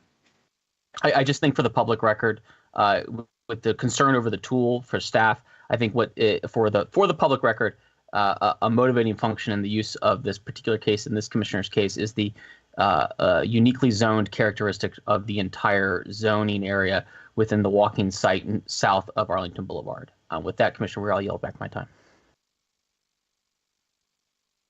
Thank you, Commissioner Hughes. Going to go then to Commissioner Lantelmi. Yeah, I've been going back and forth in my mind about this project for quite a while now, since the SPRCs were going on, and the massing, the whole point of transitions, setbacks, all that sort of thing. Looking at the zoning ordinance as it was written for this, putting on my lawyer hat, it clearly looks as though, because, as Commissioner Hughes pointed out, this is all the same zoning district in this area, other than that one commercial spot. I'm not sure what we've always thought about as transition is necessarily really would be required here. We always look within one group. It's not what's there, it's what could be there, what can be built under the various provisions of the zoning ordinance. That said, however, there's also putting on my planner hat. The reality is we do have different heights all around this. We have ups and downs all through this zoning district. And what do we want to have neighborhood? For good planning purposes, I really now come to the conclusion that I think it is appropriate to have a transition of some sort, to have the setbacks are appropriate here and should be done. I think Lisa Court's citizens were right in asking for accommodations for what is there and will be there for quite a while yet. It's unlikely that that area will be redeveloping in any reasonable period going forward. So I think for good planning, it is appropriate to have those transitions. I've been very concerned about the loss of units. That had been one of my prime things that I was wrestling with. I think here the number of units that are being dropped are relatively small for the huge amount we're gaining on this property. So it's something that I think we can live with. I agree with Commissioner Sarli that we have to look at more than just simply what could be there. We have to look at the overall context. And I think here it's appropriate to do so. This is the first time we're doing this. I am hoping that going forward, we'll get further guidelines as to how these larger projects, wherever they end up being in the county, how they will interact with their surroundings, again, regardless of the zoning district or the GLUP designation. This is new, this is different. These are big buildings that will be, other than in the middle of Roslyn, are going to be noticed wherever they end up. And I think it is then appropriate for good planning principles to try to figure out how do they best work with these within whatever area they end up being proposed for. That's it. I yield my time. Thank you, Mr. Chair. Thank you, Commissioner Latelmi. Mr. Sims, I see that your hand is up. If you are, and it's gone. Okay. Well, if you're responding to a specific question, I invite the response. But as you remember, the sort of policy rule of thumb is that the discussion stays with the commission. So I trust your judgment in how you want to in weighing in. So I wanted to ask, our architect had some slides they wanted to present to provide some context on this. So I was just speaking up to ask that they be allowed to present at your discretion. Sure. Let me ask you to be ready should the conversation continue to go in that direction,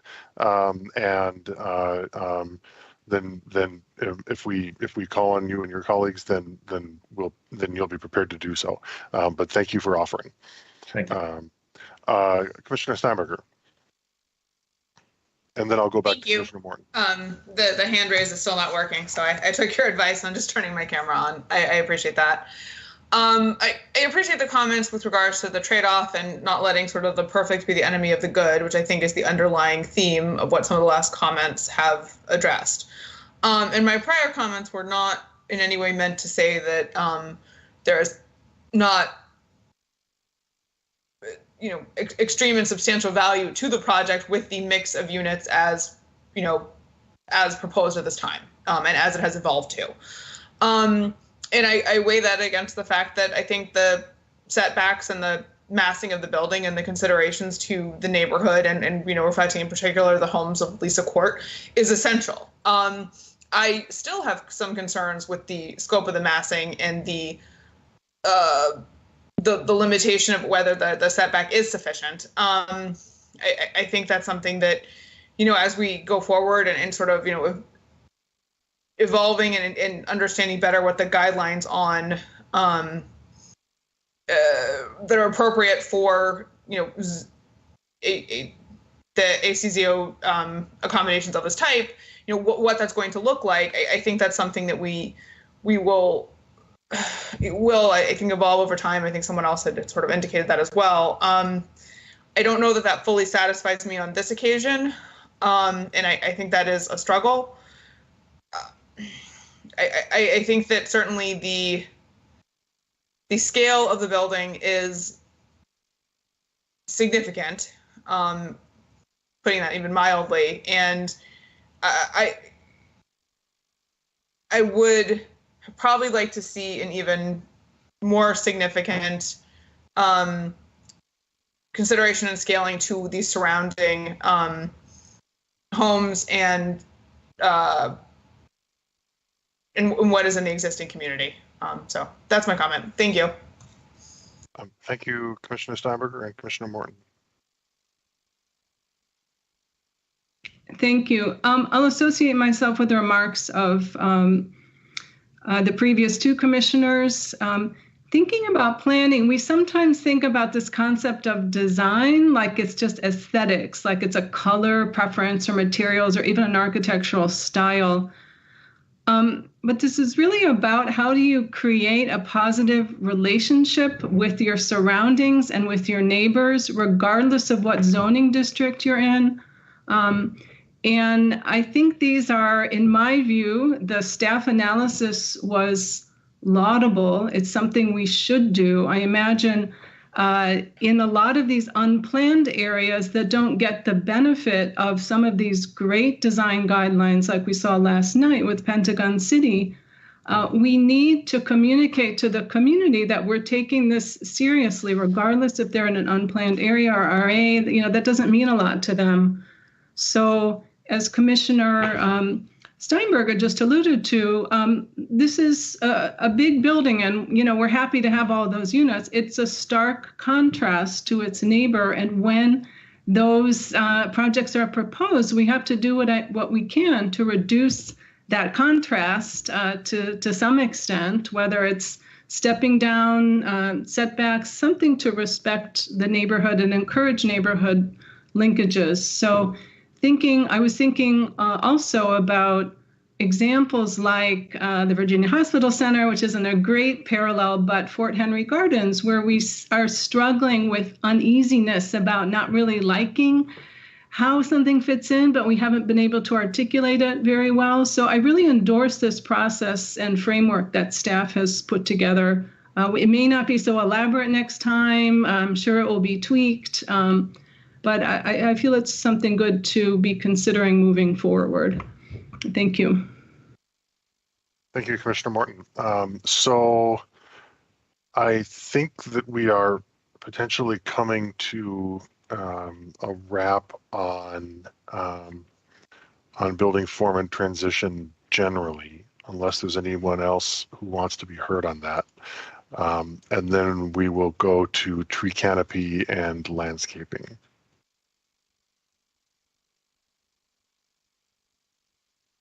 Anyone on tree canopy and landscaping?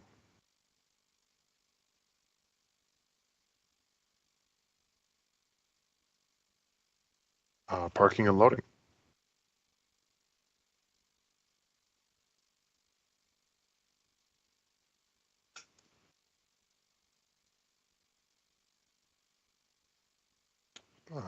Commissioner Lytell. Just a quick one. I raised this at Transportation Commission. The turnaround spot that goes, there'll be an easement to allow the public to use next to the, I guess it's building B maybe. I had suggested that that be permeable pavement, given that it's not going to be heavily used. And I believe there are permeable pavements that would allow fire trucks to safely go on them. Have you looked into that any further, or is this something that just you've decided isn't feasible? I can speak to if that's okay. This is Karen White with Walter Phillips. We spoke about it. Thank you. Okay, thank you. We have looked at it a little bit. At this point, we're not proposing it. I know that there are definitely materials that trucks can go on, you know. I think this area is going to have a lot of turning movements on it. So with the trucks, fire trucks, and maybe some delivery trucks that end up going down that way, although there's no loading docks that way. But I don't think that's something we're proposing at this time. There's also, it is kind of there's not a wall around it, but it is kind of raised and then the grade slopes down. So we didn't really know if this is the best place for that, but we did take a look at it. Thank you. Mm-hmm. Thank you, Commissioner Lytell, for raising that, and to the Transportation Commission for raising it as well. I think that that's something that localities need to become much more aggressive on, understanding that there are, you know, laws of physics type concerns that need to be dealt with when it comes to torsion and wear. But yeah, I'm glad to hear that that was raised by the Transportation Commission, and thank you for the answer, Ms. White. Then I think that brings us to pedestrian network and accessibility.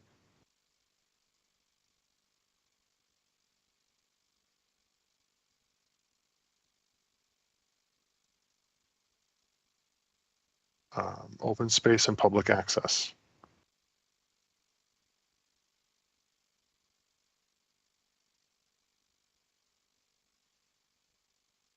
Commissioner Morton.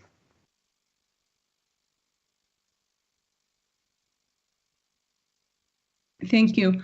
I just have a quick clarification. If the applicant could describe, please, what kind of, I know that there isn't a public access easement in this Pocket Plaza area adjacent to the courtyards. Could you just describe what, I believe you said it will be available to the public, but what are the conditions of those proposals right now? So this is Matt Allman. I can take a first stab at that, and then Charles, I see your camera on as well if you want to add anything. So it's a mostly hardscaped area. We're envisioning some benches in there now. It will be virtually indistinguishable from the clear sidewalk, which will be subject to an easement. It's really integrated into that sidewalk area and almost maybe best viewed as an extension of the sidewalk, as an area of respite. While it will be privately owned by APA, it will be held open to the public. It won't be, gated off or access controlled or anything like that. Charles, I don't know if you have anything to add. No, Matt, nothing to add. I think you answered that perfectly. Thank you. Thank you. Mr. Allman, when you say that it will not be gated off, and maybe this is a question then for the applicant, for the staff, is that being somehow operationalized in the form of a condition? Because hopefully this is a building that will be around for a long time, and sometimes these things kind of change. Thank you, Commissioner Weir. No, the only thing that's memorialized in the conditions is the actual access easement across the walkways. So I think what they're saying is that the design of these ancillary spaces along the courtyards, they're not designed to be prohibitive to the public access, but they're not. To answer your question, those are not specifically addressed in the conditions in terms of requiring an easement, which is really how you would need to do that in the conditions if you wanted to maintain public access on those spaces. Right, and that makes sense. I just, it's important that I think that my question has almost more to do with the fact that the design of spaces, it changes, right? Like I'm thinking of the block of Fairfax between Quincy and Randolph, right, where Bright Horizons is. I know that block, for instance, had recently in the last year saw some landscaping and fencing changes that had a green space that was publicly available and had been for probably 20 years from when the building was built, that's now fenced off. And there's no county easement over it, but it is a built green space of the kind of small built green spaces that we try to make sure get built. And now it's inaccessible to anyone who lives in the area who used to use it. And I just sort of imagine that 20 years ago, a conversation very much like this one was happening, where the applicant in that project said, look, we've got this open space that anyone can use. It's not subject to a condition. It's not subject to an easement, but we're building this space that people can have as a place of respite. And that only lasts as long as whoever the building management is at the time decides that they don't want it to last any longer. I'm not, am I teeing up a motion to add a commission? No. To add a condition, I'm not. I just am sort of flagging it as something that I think that I want us to all be mindful of, that sort of when an applicant offers space that can be used as a place of respite, it's, expect it to be gone tomorrow. I'm sort of talking into the ether on that one, and I appreciate you hearing me out. Commissioner Peterson. Hi, I had a clarifying question. My memory of the public spaces or the green areas for the community was that there was talk of there being a playground near the family building. And this was important because there weren't a lot of great public playgrounds, county playgrounds in the direct vicinity. So I don't see that anymore in the staff report. And I was wondering if I'm just missing it or if the playground is no longer part of the plan. So that was my question. Thank you, Commissioner. I think I'd like Dan from Parker Rodriguez to weigh in on this as well. But the short answer to your question is that, yes, the courtyards are being programmed with play structures and amenities that can be used by the residents. And they're not shown in our sort of high-level conceptual graphics very well. We had some slides at SPRC 2 that were maybe a little bit better in communicating what the design philosophy is for those spaces. But I'll let Dan fill in with more detail. Yeah, what we're proposing for these for the courtyards is, not to have a playground that takes up the entire courtyard, but kind of have more of a shared space that families can use as well. So we're trying to look at high value equipment, and then the A courtyard where the little hand is, we actually have a swing set, because those tend to get used a lot. They get used by all different age groups.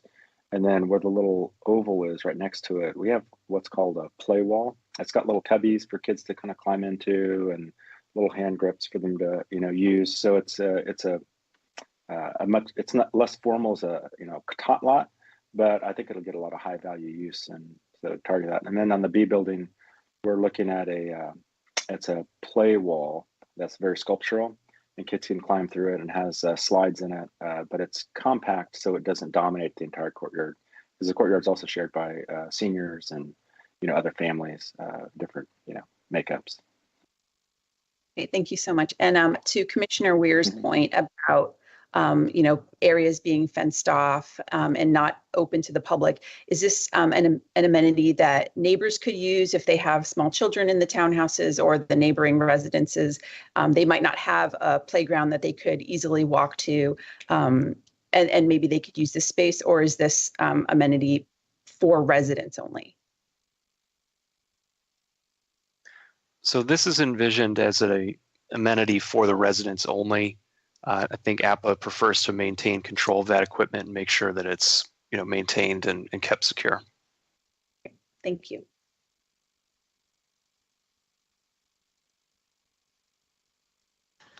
Commissioner Hughes. Only because Commissioner Peterson hit on my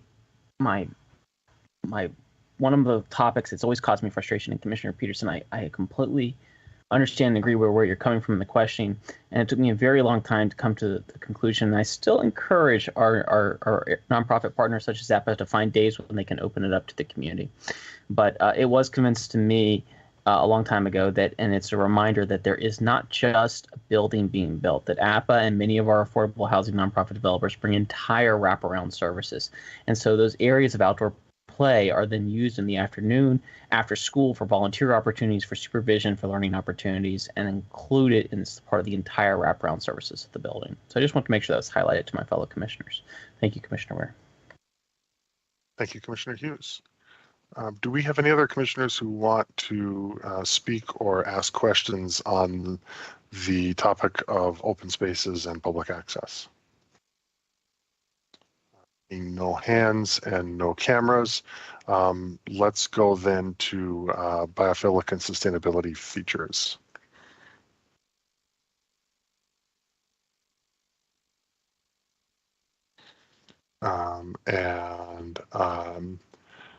Anything on additional neighbor concerns or neighborhood concerns?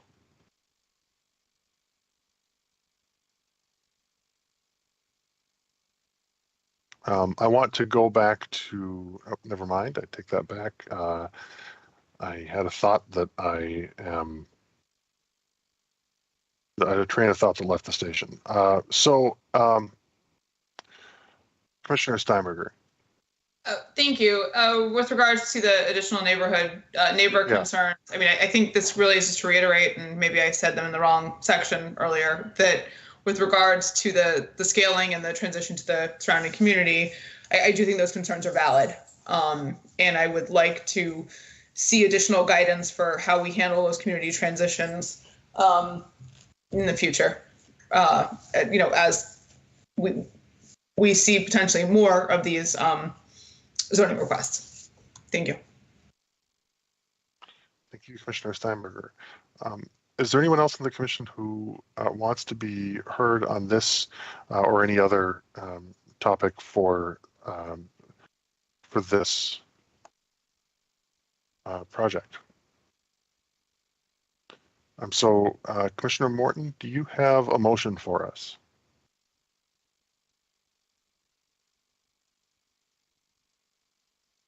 I do, thank you.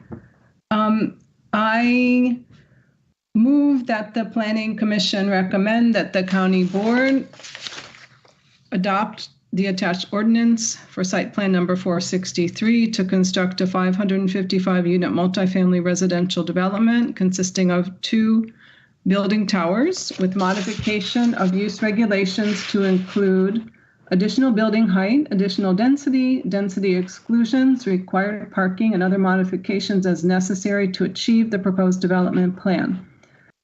located at 1300 and 1305 North Pierce Street, RPC number 17-033-006, 009, 016, 017, subject to the conditions of the attached ordinance. I'll second. Thank you, Commissioner Lantelmi. And Commissioner Morton, to be clear, this is this is your first suggested motion from your report, correct? Yes. No changes from when you circulated it. Okay, thank you. A second from Commissioner Lantelmi. Commissioner Morton, would you like to speak to your motion? I'll just speak briefly. I was one of those who felt that the effective transition wasn't successfully met. I am going to support the project nonetheless, based on some assurance that coming out of the MRS study sooner rather than later, I hope, we'll have some additional guidance, and also because of the way the project achieves the affordable housing goals. I would like to make special note of the importance I feel some of the site conditions are going to have, particularly in the buffer area, because the project has evolved up till fairly late. I'm not sure that those have all been explored, certainly not through the SPRC process, but the landscaping and the trees, the condition of that buffer, I think, is critical, since it really remains, I think, the only way this facade is meeting effective transition, things like the garage doors and the decorative treatment on the path. I'd just like to reiterate something that Commissioner Weir alluded to, which is sometimes if things aren't emphasized and monitored, they may go away in the future. That concludes my remarks on the commissioner's, the county manager's recommended motion. Thank you, Commissioner Morton. Is there anyone else on the commission who would like to speak with regards to this motion? Are there any other motions before we proceed to a vote on this motion? Secondary motions. So I am going to call the roll for a vote. Commissioner Bagley. Aye. Commissioner Guerin is absent. Commissioner Hughes. Aye. Commissioner Lantelmi. Aye. Commissioner Morton. Aye. Commissioner Patel is absent. Commissioner Peterson. Aye. Commissioner Sarli. Aye. Commissioner Sherrill is absent. Commissioner Steinberger. Aye. Vote aye as well. That's 4, 5, 6, 7. That is motion passes. Motion carries 8-0. Commissioner Morton, do you have any other motions? Hi, thank you very much. Thank you for indulging me in another motion. Some of you have heard my concerns about signage for projects, and I was encouraged by one of my colleagues to submit this just as a sense of the commission motion, since it was certainly borne out in this process, I feel.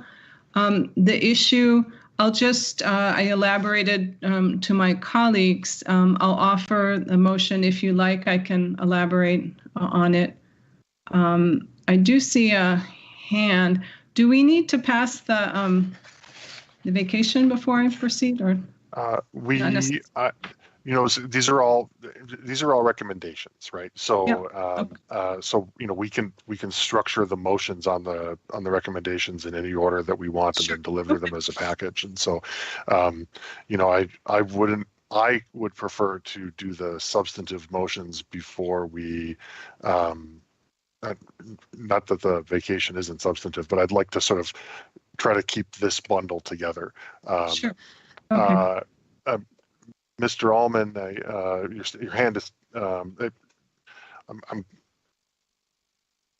Did you have something you wanted us to note?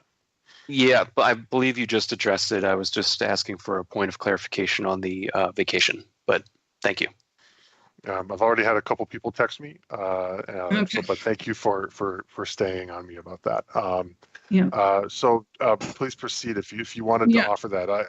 If you have it in a Word document, I might encourage you to share your screen with it. But if you don't, there's no reason to wait for that. Okay, it's short. I can try to share my screen. I'd just like to offer a sense of the commission motion suggestion that the Planning Commission recommends that Arlington County require 4.1 applicants to post illustrated informational signs advertising pending developments while they're still in the conceptual stages. And I'm happy to discuss. I shared with you all my reasons for that. I'm happy to be brief and articulate them or entertain any discussion. Is there a second on that motion? Second. That's Commissioner Hughes.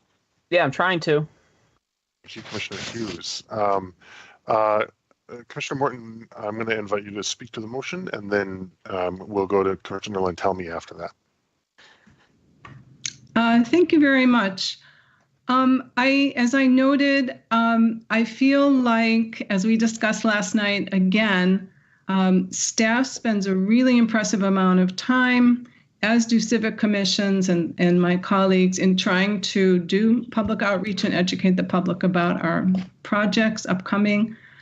Despite our best efforts, I think there are people who don't belong to their civic associations or subscribe to social media channels that remain unaware of these projects. And I feel like everyone walks down the street in their neighborhood once in a while. Having an informational sign is a pretty straightforward way of giving people a heads up and letting them know about opportunities to participate if they so desire. It is something used in our neighborhood peer jurisdictions like Alexandria and Montgomery County. I'm sometimes remorseful about wanting to micromanage the planning process, and I'm just leaving it vague like this. I've just a sense of the commission, it would be good to have a sign advertising. So I will leave it at that. Thank you. And Commissioner Lantelmi, with your indulgence, I actually want to entertain any comment from Mr. Cullen or colleagues before we go to any other commissioners.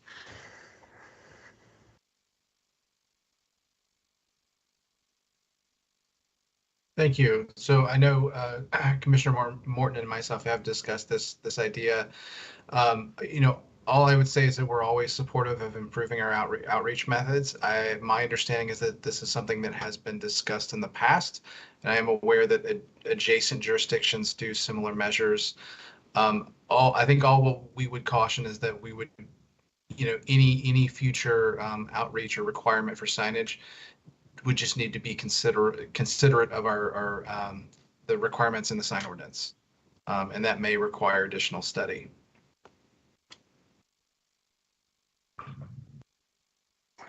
Thank you, Mr. Cullen. Commissioner Lantelmi and then Commissioner Hughes.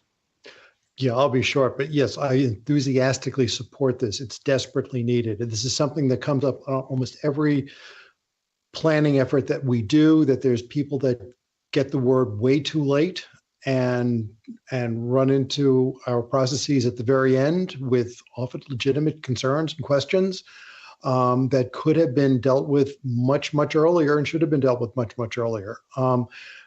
Commissioner Morton has sent around in the past different ideas for this. Toronto has a spectacular way of doing this. Their posters are readable. They give real information. They tell you how to deal with things. They are just so much better than the little orange or green 8x11s that we nail up on telephone poles, which are almost impenetrable when you read them. We need desperately have something like that. They can't be that expensive given the type of projects that we have. I think we should be experimenting with them. If the sign ordinance is in the way, this should be something we could be able to change relatively easily.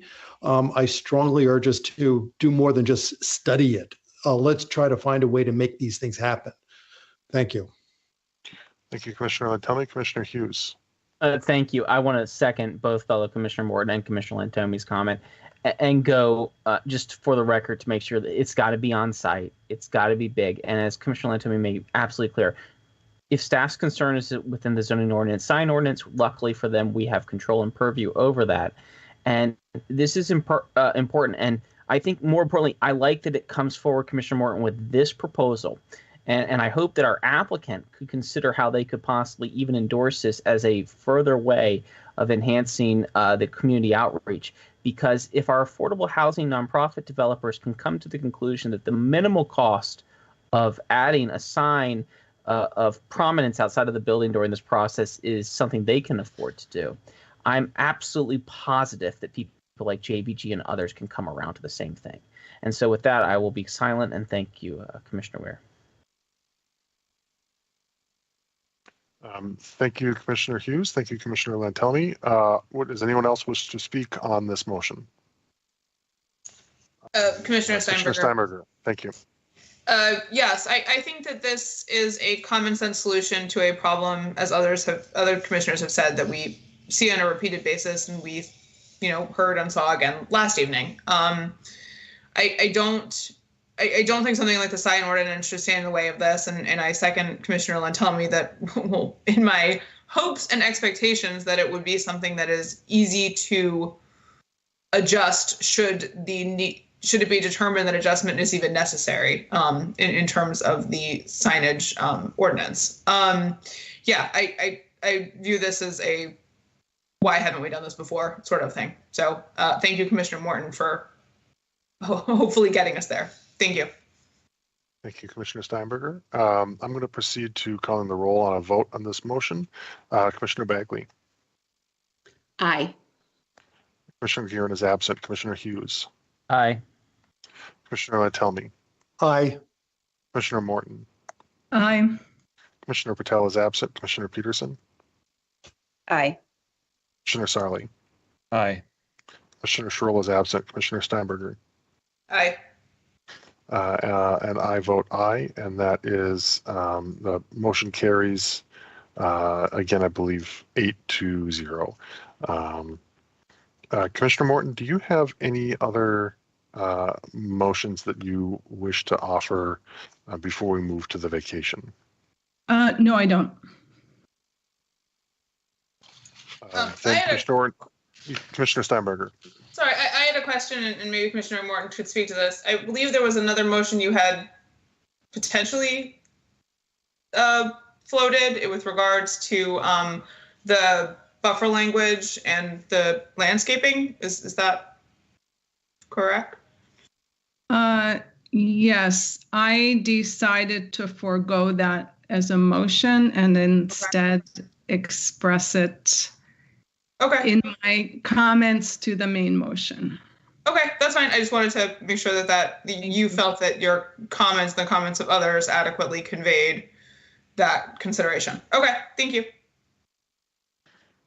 And then, thank you, Commissioner Steinberger. Commissioner Morton, are you do you have a motion on the recommendation concerning the vacation? Sure. So as you heard, there was a vacation associated with this project. No issues were raised during SPRC about this specific aspect. I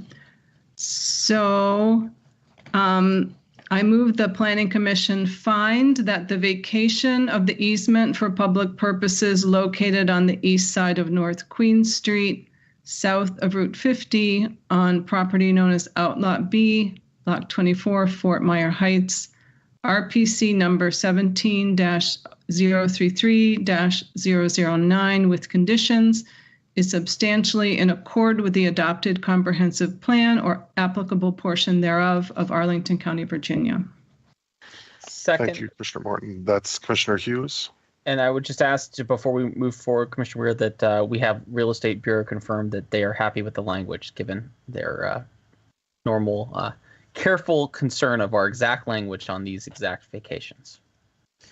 Thank you, Commissioner Hughes. And here we are. Okay, great. Yes, please. Yes, we are. Thank you.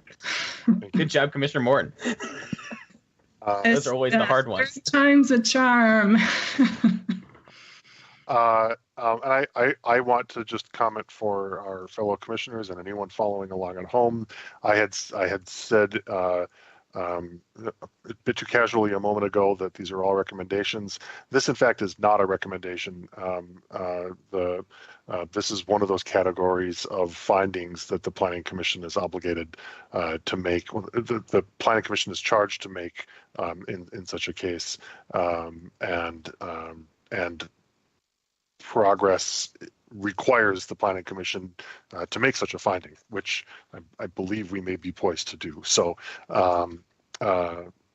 unless anyone wants to speak on this motion, I'm going to call the roll.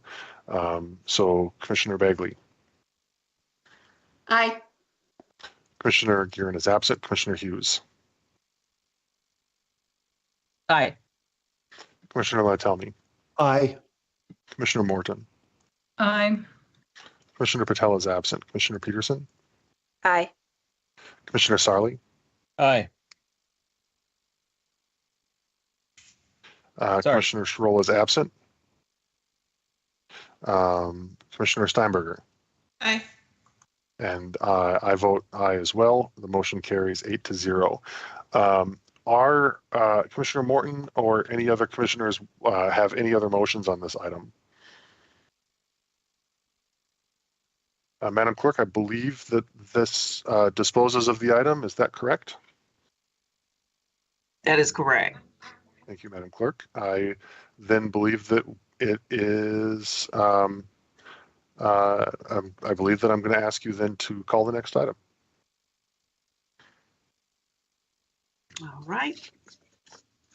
Our next item for the evening is our PC business, actually, and then afterwards will be our informational item with Mr. Fusarelli.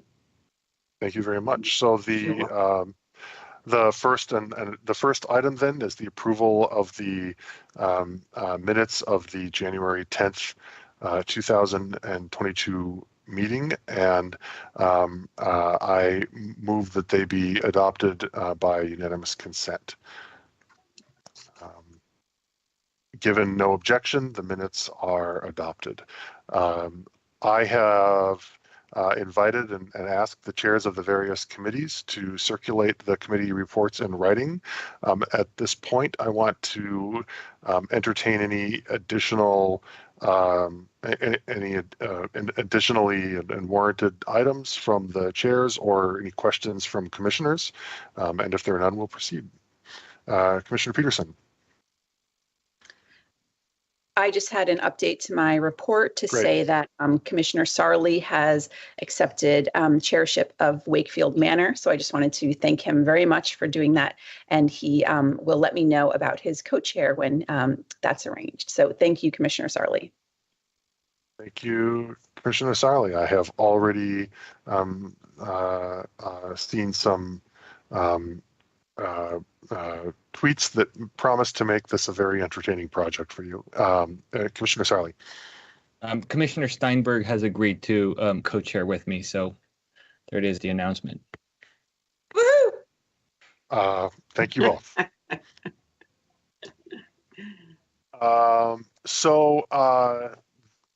Unless there are any other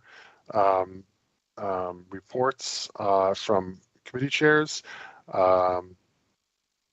I am going to then note that we also have to approve and adopt the 2022 liaison assignments and the 2022 annual report. And so I move that the liaison assignments be adopted by unanimous consent. Commissioner Weir? Yes. I wanted to point out, we still have some vacancies on the liaison assignment document, and I do have it. I didn't know if you wanted me to put it up on the screen. Yep, great idea. Okay. So we can do a little arm twisting here. I feel like we're getting called to the principal's office. Mm-hmm. Not that I would know about that, but you know. Okay, let's see if I can share this. There we go.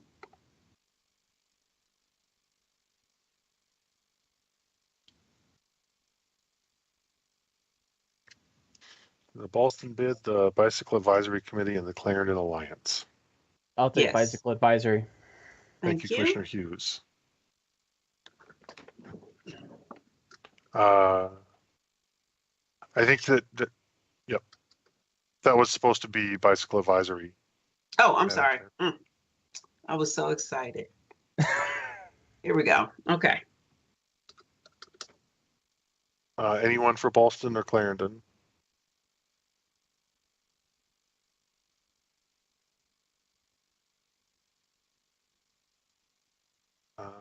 Okay. I can take Ballston. Thank you, Commissioner Steinberger.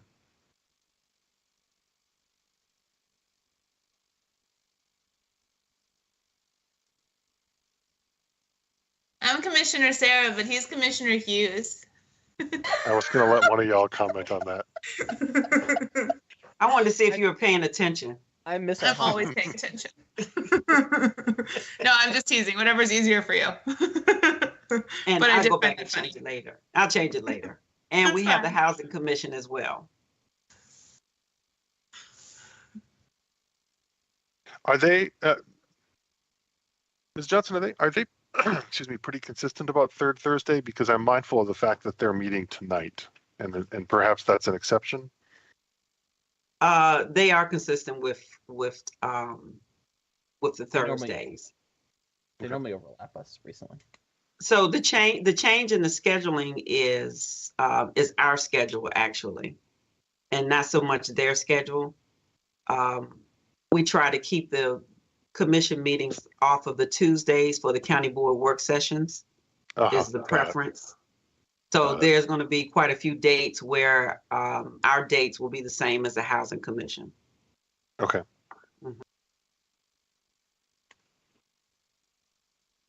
And I think that was the last one. Yes. So we just have Housing Commission, vacant, and the Clarendon Alliance.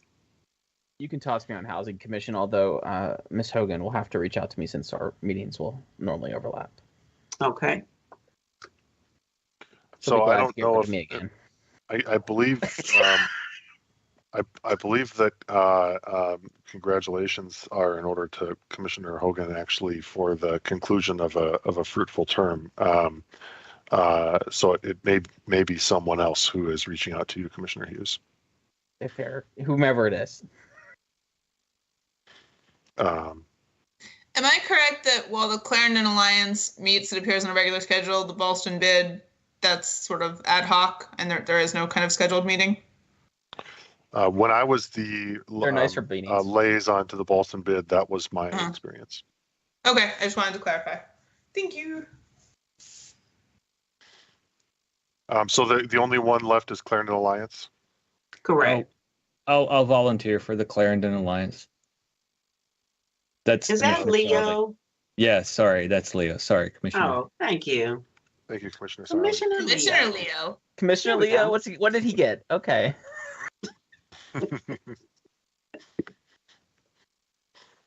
That's wonderful. All right. Thank you all very much. And so I move the adoption of the liaison assignments by unanimous consent. The assignments are adopted. Then for the 2021-22 annual report,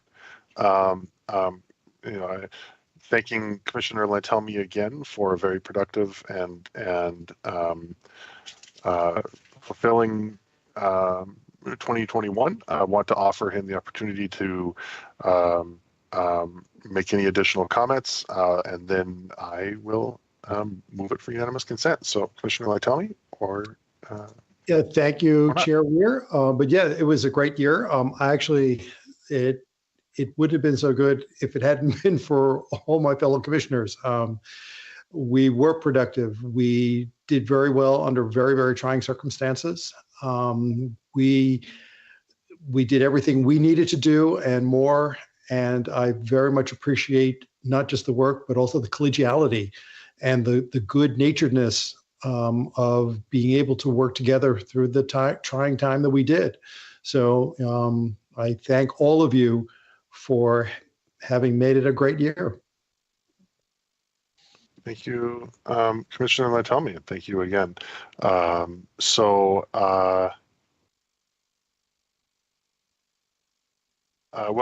Commissioner Lytelmi, why don't you do the honors?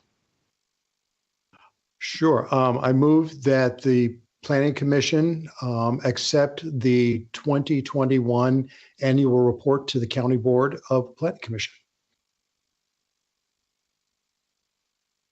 Do a second? Second.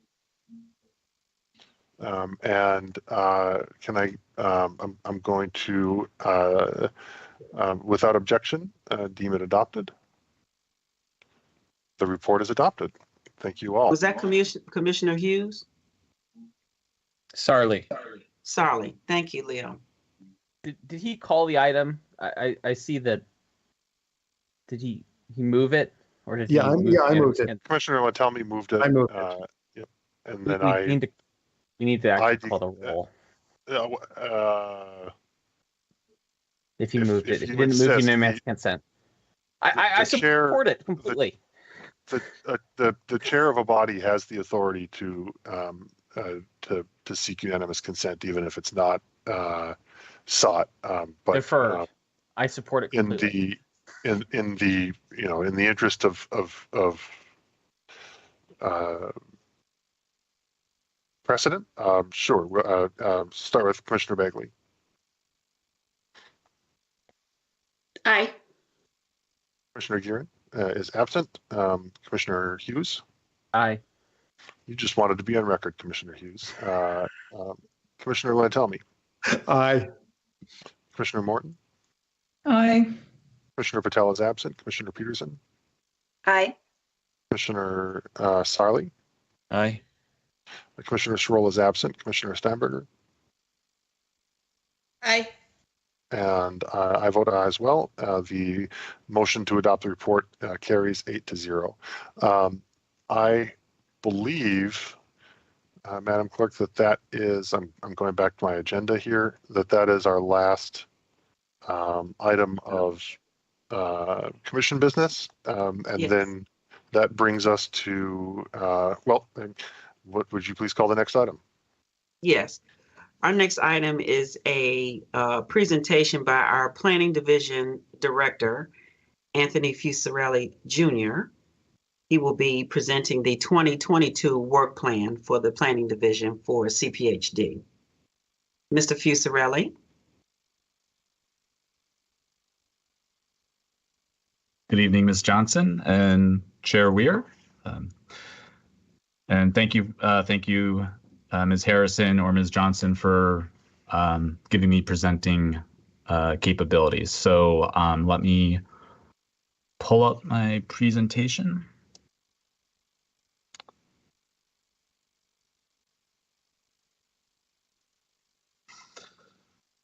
All right. Good evening again, commissioners.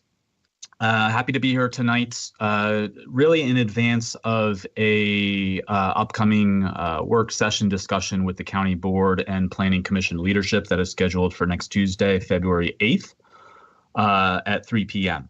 I think in the interest of time and recognition that tonight's conversation is following on a pretty lengthy commission meeting last night, I will aim to efficiently get through much of the body of this content of the document and really spend most of my time this evening discussing our look ahead and where we see our division work focusing on for the calendar year 2022 and beyond. So with that, the agenda for next Tuesday will effectively be similar to our last work session discussion, which you'll recall occurred in the September timeframe.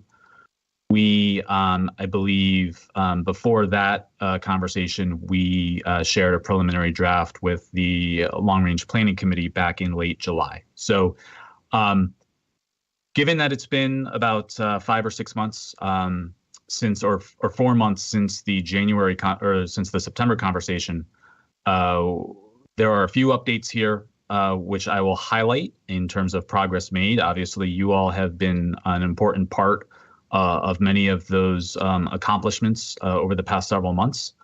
But beyond sharing the updates on our overall work plan, really the purpose of next Tuesday's conversation will be getting the county board input and endorsement of our approach. And obviously here tonight, looking forward to any preliminary feedback the commission may have about where we see our work heading and any clarifying questions we can help address. So I did want to briefly point out, since the September 14th work session with the board, we've made a number of accomplishments. Back in November, the board adopted the form-based code for Columbia Pike, adjustments to the zoning ordinance affecting ground floor use and incorporating more flexibility for that. We've also issued the Missing Middle Housing Study Phase 1 report and have actively sort of transitioned into phase number 2 as well. And we'll talk more about that briefly.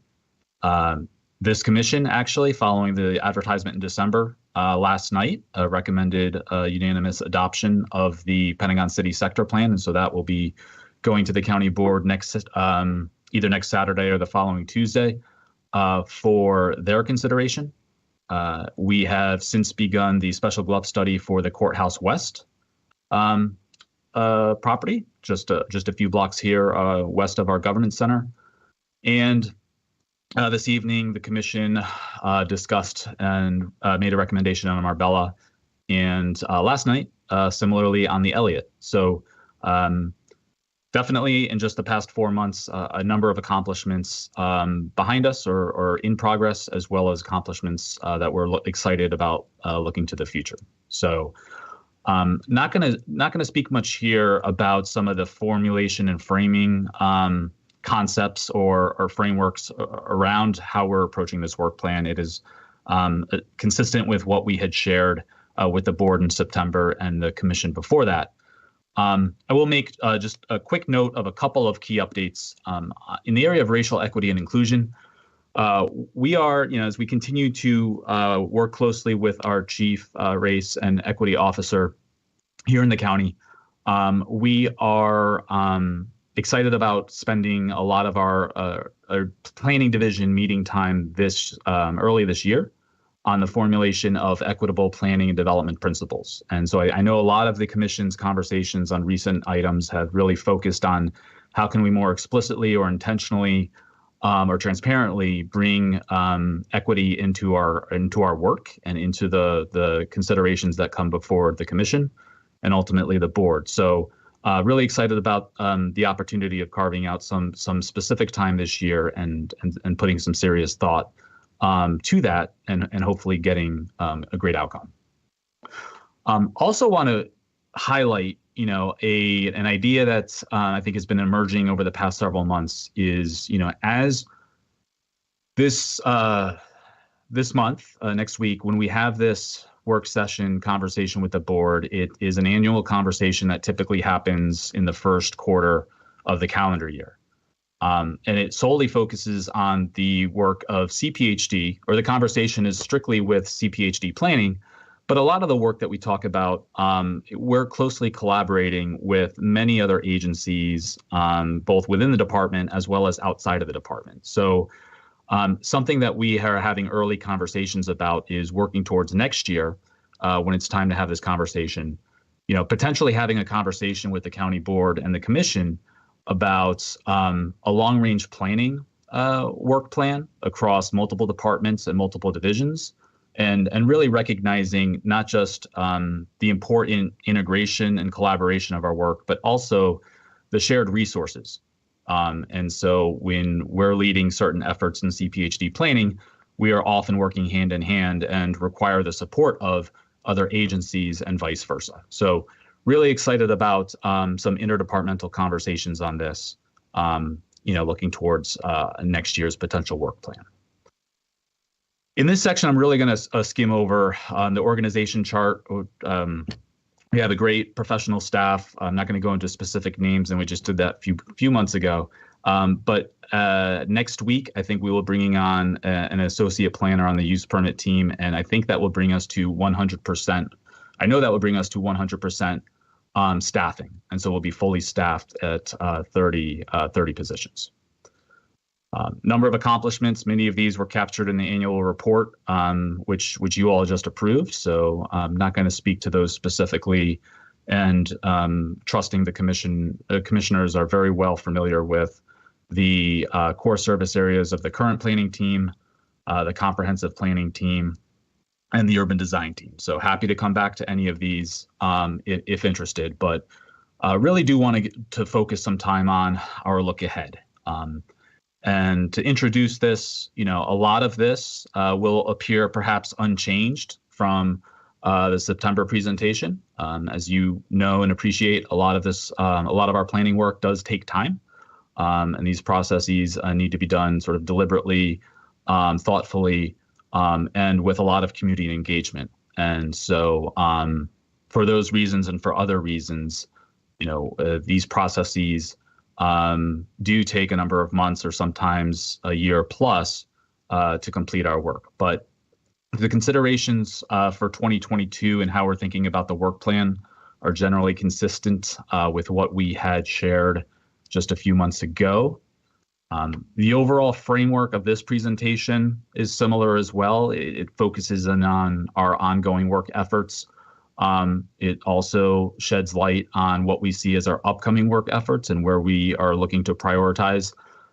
Instead of having a separate category for recommended deferred items, which is an approach we took in September, this presentation will actually spotlight a couple efforts in particular, just to give you and the board a better understanding of how we're looking to approach and complete work on two areas of particular interest and importance.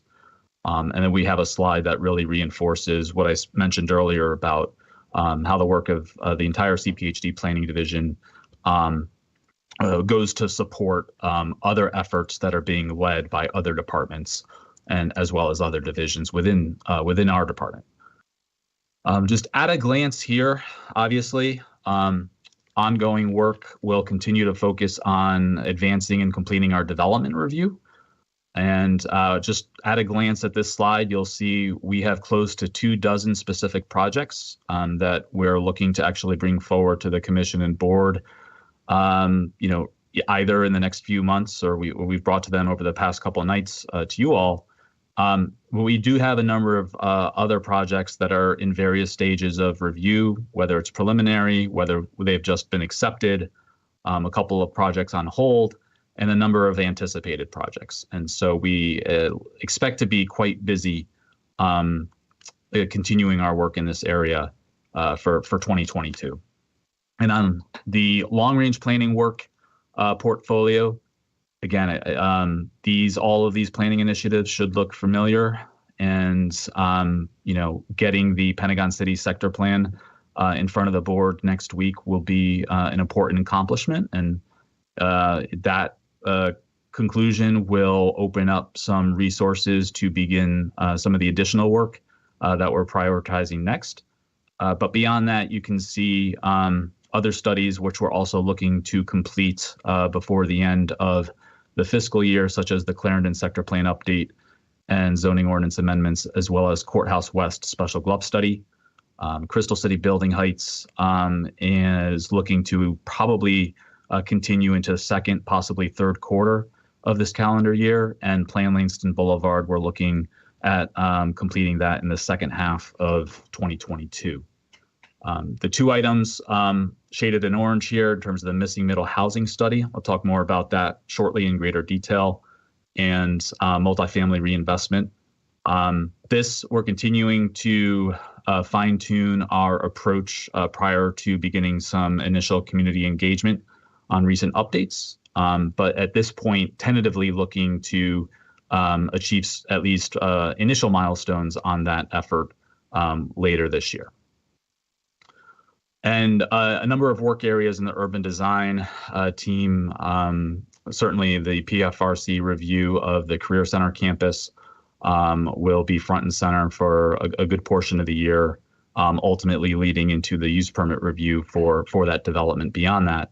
But our urban design team led by Chris Kreider certainly it provides a lot of support to other teams and agencies, and also leads a number of design efforts related to our portfolio of work. So just another way of looking at the timeline for the year ahead. I think the overall theme here is it's really in this this void or this white space to the right hand of the slide. As we start to complete some of these place-based or countywide planning efforts, that's where we expect to free up some staff time and resources to initiate the projects and processes we see as priorities ahead. Below, we see estimations for the specific development proposals we see over the next few months. And then beyond that, it really is sort of an educated guess of when specific site plans might come forward. Depending on how many we see continue to be filed and the review of each of those, we could see on average, perhaps 8 to up to a dozen anticipated before the end of fiscal year 23. But in terms of looking at more closely at our next up priorities, in addition to the ongoing development review of current applications and future applications, really looking at our priority areas in a number of ways. The commercial real estate market resiliency, which is a spotlight I'll speak to in more detail shortly.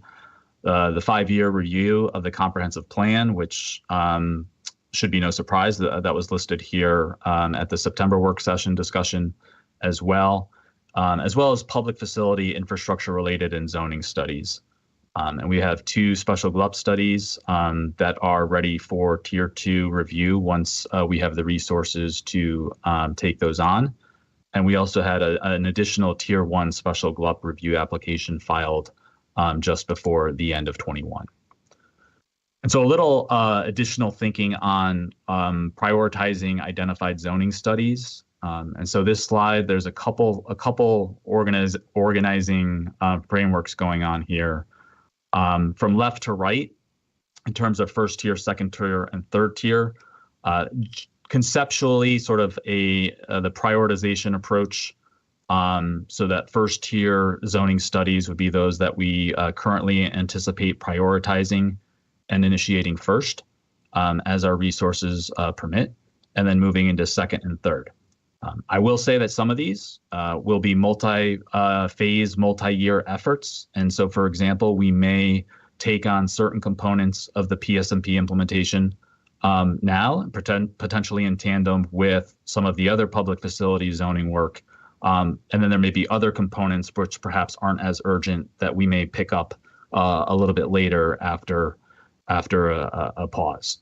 But as you can see here, a number of things related to public infrastructure and facilities, such as stormwater management, the PSMP implementation, which I referenced, and modernization of our public districts, as well as a number of elements that tie back to housing Arlington across all 3 tiers, including elder care affordability, and then commercial market resiliency. We've been talking about our plans to initiate future of outdoor dining, so we are now scoping that effort, and we'll be preparing to commence that soon.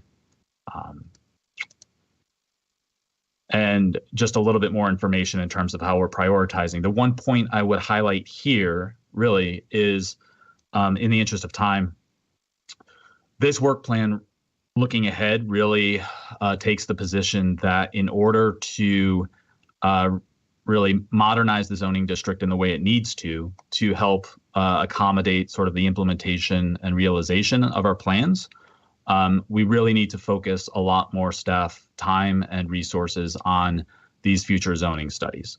The trade-off there is anticipated less time focused on geographic or area-based planning studies. And for that primary reason, you're not really seeing, you don't see in this presentation specific place-based planning studies really being forecast into the future. A little bit more information on missing middle, just at a really high level. but we are now in phase 2, coming off of the phase 1 report completion in November. But we are looking to advance this process and bring it to completion by the end of the year. And currently our schedule has us aiming for Planning Commission and County Board consideration in October. There is a little bit of capacity there depending on the details of how engagement and other aspects of the process evolve.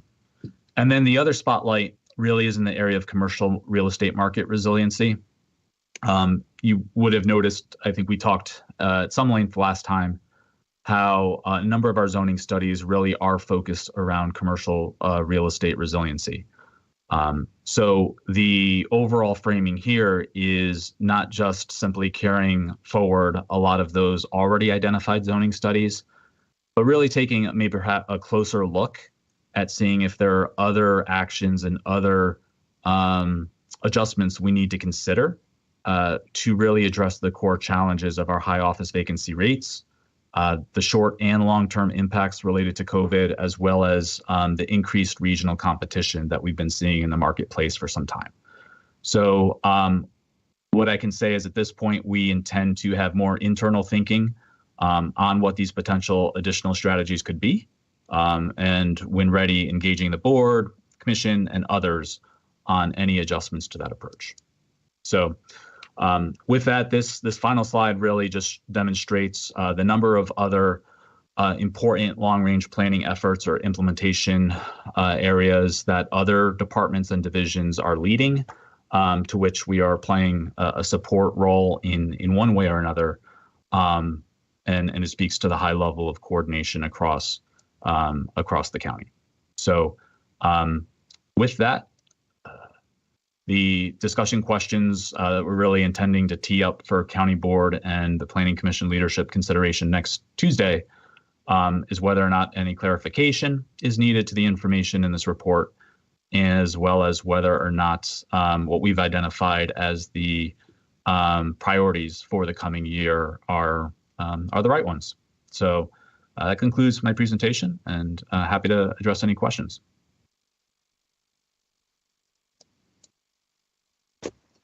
Thank you very much, Mr. Fusarelli. I have a few questions. I am going to turn it over first to my colleagues, and I encourage. I plan on. Obviously, I will be there. I hope that Commissioner Patel will be there as well. I know that she has a couple of things that are burning a little hot at present, but. I also encourage other members of the commission to attend and hope to see you there. Other commissioners who have questions for Mr. Fusarelli.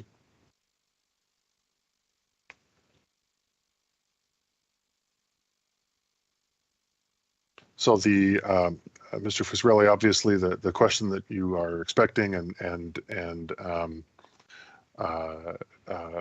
sort of preempted a little bit, and it's not actually my question, but I was asked to raise it, was whether there are any plans to address the Ballston sector plan. My version of that question is also one you're familiar with, which is to encourage you and colleagues to be thinking along the lines of to the extent that there are planning related issues that are still that still exist in Ballston, that they might not be the same ones that existed in the late 70s, and that maybe some lines need to be redrawn. For instance, the east-west connectivity issues. That's a conversation that you and I have had, and for the benefit of fellow commissioners, the one of the suggestions that came out at the last work session was to rethink what it is that it is Central Ballston, mindful of the fact that nearly all of the Ballston work has been east of Glebe, and now that there are a growing number of projects coming online west, that there are east-west connectivity issues across Glebe. So that is sort of, hey, here are these points. Can you say something about them? And now's the part where I ask you to say something about them. No, absolutely. Thank you for the question. And I think that I would suggest that the absence of that in the work plan content that I shared this evening doesn't necessarily imply that's not something that we are keeping in mind. But I do think that particularly you and others, the points that have been raised previously about the future of our sector plans and some of the other long-range planning we do, but particularly as it relates to Ballston, I think part of why the sector plan in a traditional sense really doesn't make great sense is that aside from two sites that are already under kind of preliminary applications or recently accepted site plans, there's very limited sites that don't already have planning guidance that we believe will redevelop. So that raises the question, and I think some of the concerns that have been raised previously about, is the area we need to focus or where there's interest in focusing on not necessarily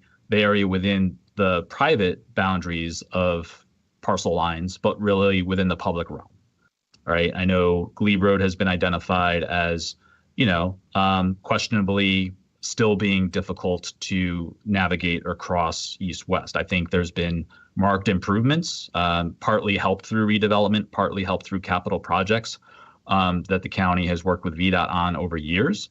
But can it be better, right? So I think as we continue to work with our colleagues in environmental services and transportation and perhaps parks, really thinking about the public realm components might be of greater utility as we go forward. So I recognize it's not currently in our work plan proposal at this point, but I will say that it is something we continue to think about.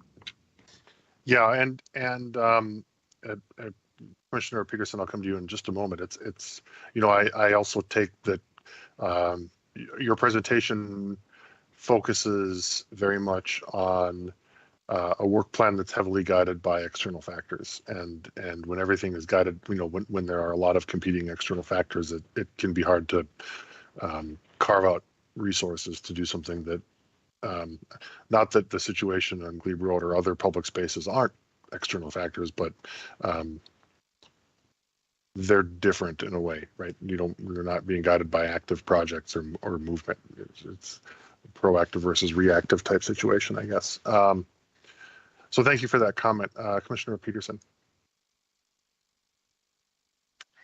Thank you for your presentation this evening. I really enjoyed it. It's a nice preview of what you'll be presenting soon. I'm interested in slide 23, the identified zoning studies. And this looks like a great package of work that you all are going to be doing. And I'm also cognizant that you have so much other work you're going to be doing. So I was interested in what we can realistically expect, like first tier, second tier, third tier. Our third tier things like, oh, we'd love to do it, but we probably aren't going to be able to get to it. Should we think of first tier as like first quarter, second tier, third quarter, third tier, like we'll try to get to it by the end of the year? I see a lot of great projects on here. I'm noticing like childcare initiative is third tier. I know that's been a significant issue with the pandemic. I didn't know if this initiative would be more general, like kind of not considering the pandemic so much, and also looking at like sign regulations.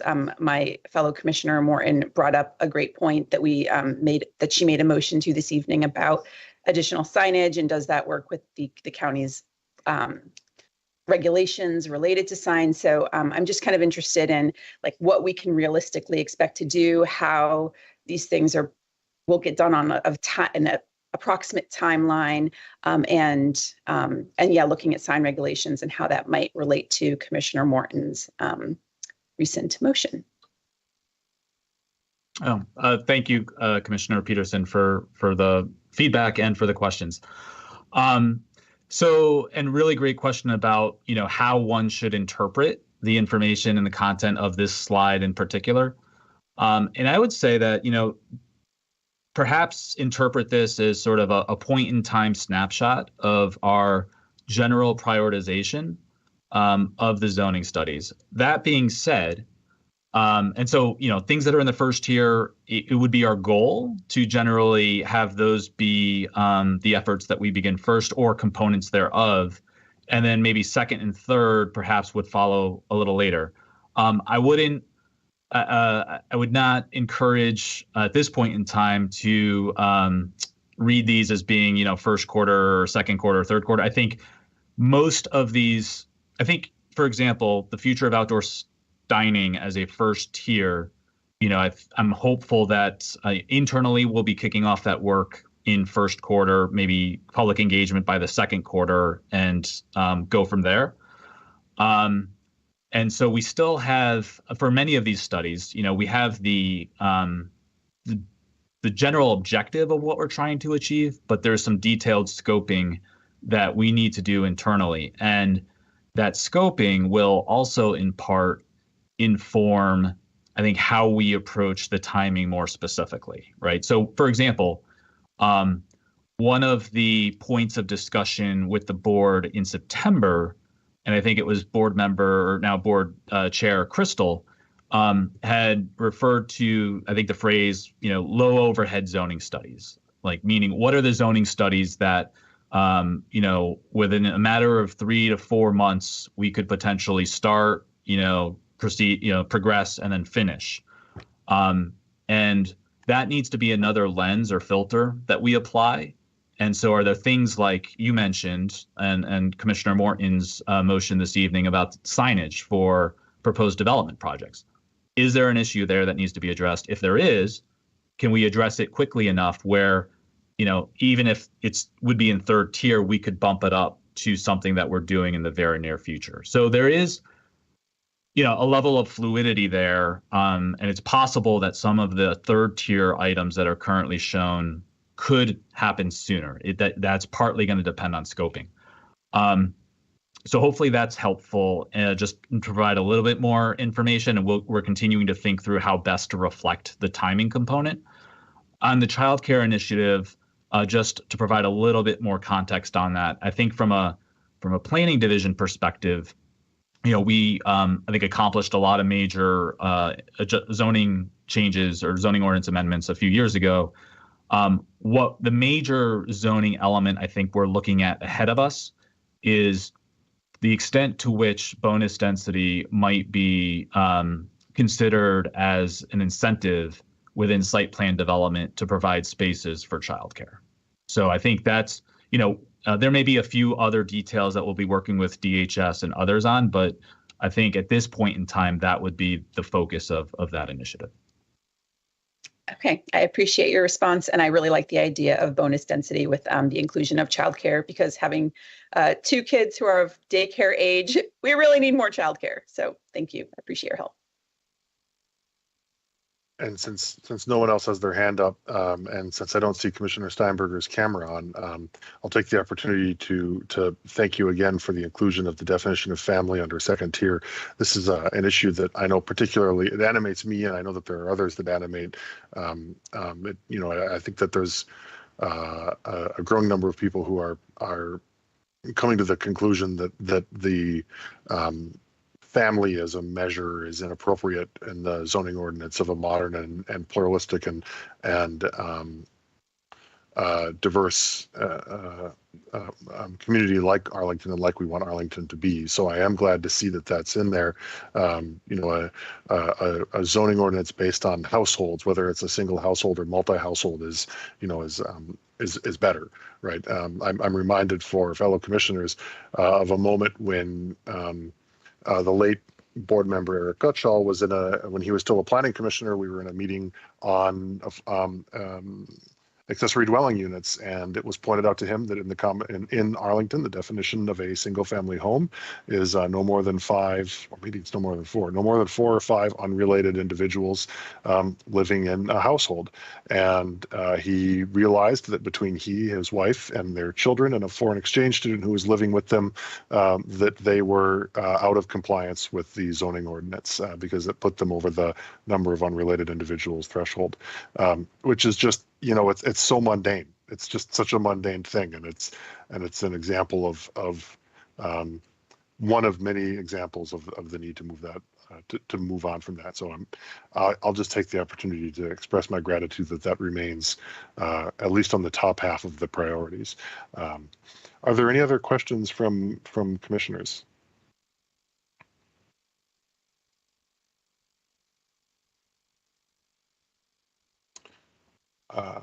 There being none, thank you, Mr. Fusarelli.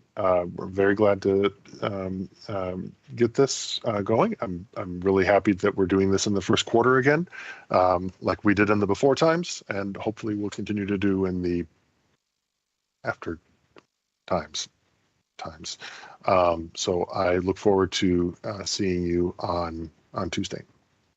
Likewise, thank you very much for the time this evening and the attention, and thank you for the questions and feedback. Thank you. Madam Clerk, do we have any other items on the agenda this evening? No, we do not. Thank you.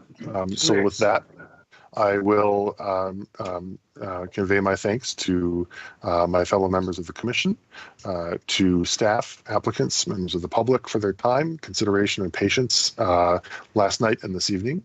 The items on the agenda last night and tonight are expected to go to the county board on February 12th or 15th for their hearings, with the exception of the discussion on the planning work plan work session. That work session will be on February 8th. Commissioner Lantelmi will represent the Planning Commission at the County Board hearings on the 12th and 15th. And I will note that many staff labored to make this virtual meeting run smoothly. Thanks to all of you, with special thanks to Giselle Johnson, Joanne Harrison, Matt Pfeiffer, David Wood, and everyone who contributed to this month's hearings. And with that, the Planning Commission